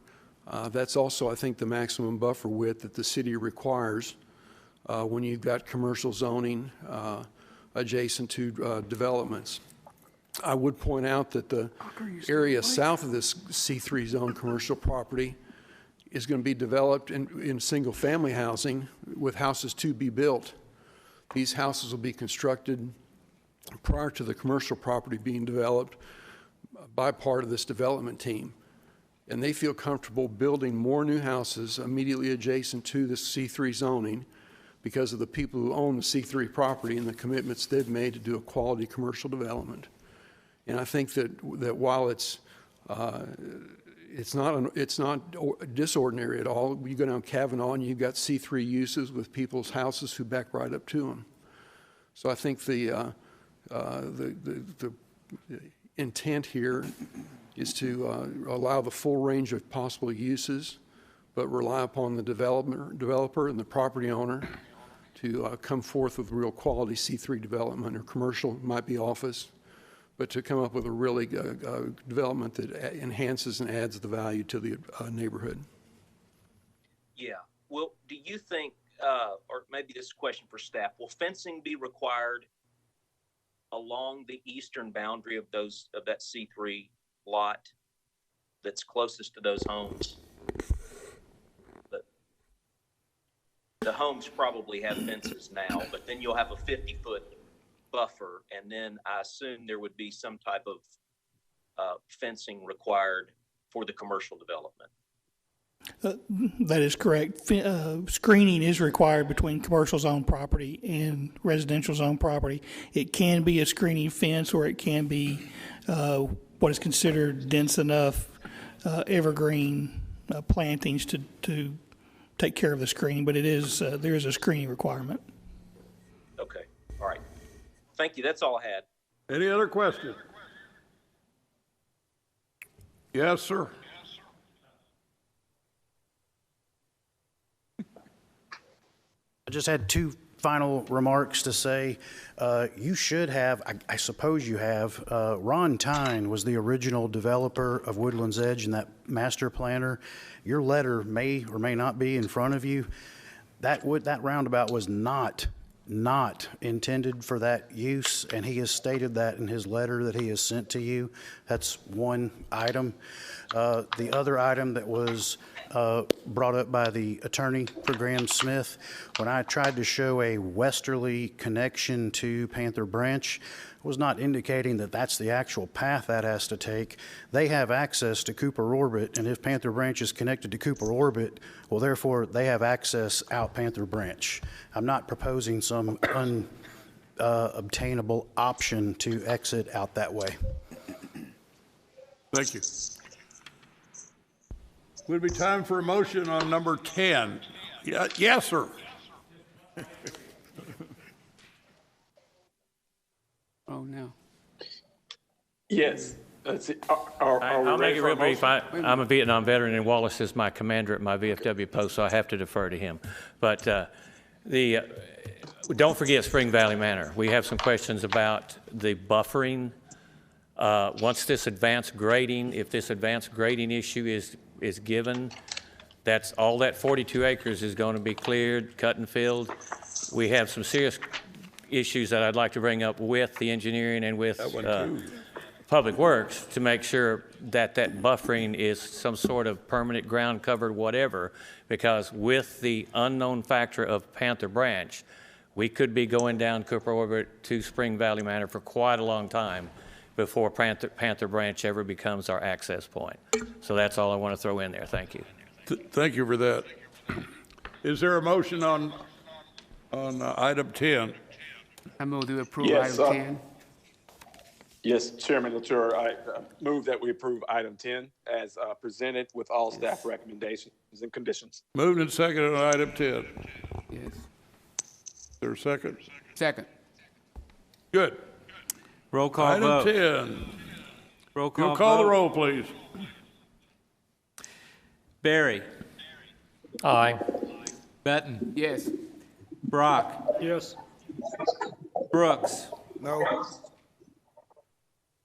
Hamilton. Yes. Hart. Yes. Haynes. Yes. Latour. Yes. Ramon. Yes. Thomas. Yes. Vogel. No. Vote is 9-2. Motion passes. Time for a motion. Make a On motion item that 11. Yes, Chairman Latour, I'd like to make a motion that item 11 be approved with all staff comments, recommendations. Second. There a second? Second. Moved and seconded. If you call the roll, please. Barry. Aye. Benton. Aye. Brock. Yes. Brooks. No. Hamilton. Yes. Hart. Yes. Haynes. Yes. Latour. Yes. Ramon. Yes. Thomas. Yes. Vogel. No. That is 9 ayes, 2 noes. The motion passes. Chairman Latour, I make a recommendation that item number 13 be approved with all staff recommendations and comments. There a second? Second. Roll call vote. Call Barry. roll. Aye. Benton. Aye. Brock. Aye. Brooks. No. Hamilton. Yes. Hart. Yes. Haynes. Yes. Latour. Yes. Ramon. Yes. Thomas. Yes. Vogel. No. That is a 9-2 vote. Motion passes. Chairman Latour, I recommend that item number 14 with all staff comments and recommendations be approved. Second. Been moved. Is there a second? And seconded. Yes. If you'll call the roll, please. Barry. Aye. Benton. Yes. Brock. Yes. Brooks. No. Hamilton. Yes. Hart. Haynes. Yes. Latour. Yes. Ramon. Yes. Thomas. Yes. Vogel. No. 9-2. Motion passes. What was the tally on that one? 9-2. Very good. Thank you all very much for your time, and thank you guys for coming. By the power vested in me, we're going to defer until the next meeting, which I will not be at. But at the next meeting, the discussion of I-630, the zoning, the last item on your agenda, the item relating to the rezoning between 6:30 and 4:30 and to the railroad. So we'll do that. Is there any citizen communication? Hearing none, I just simply want to say I've enjoyed my tenure here and I've enjoyed working with you. You're a dedicated bunch and I'll be watching you on TV, so probably holding one of this. Thank you. Thank you. Probably holding one of Mr. Vogel's products. With that, we're adjourned. Thank you. Well done.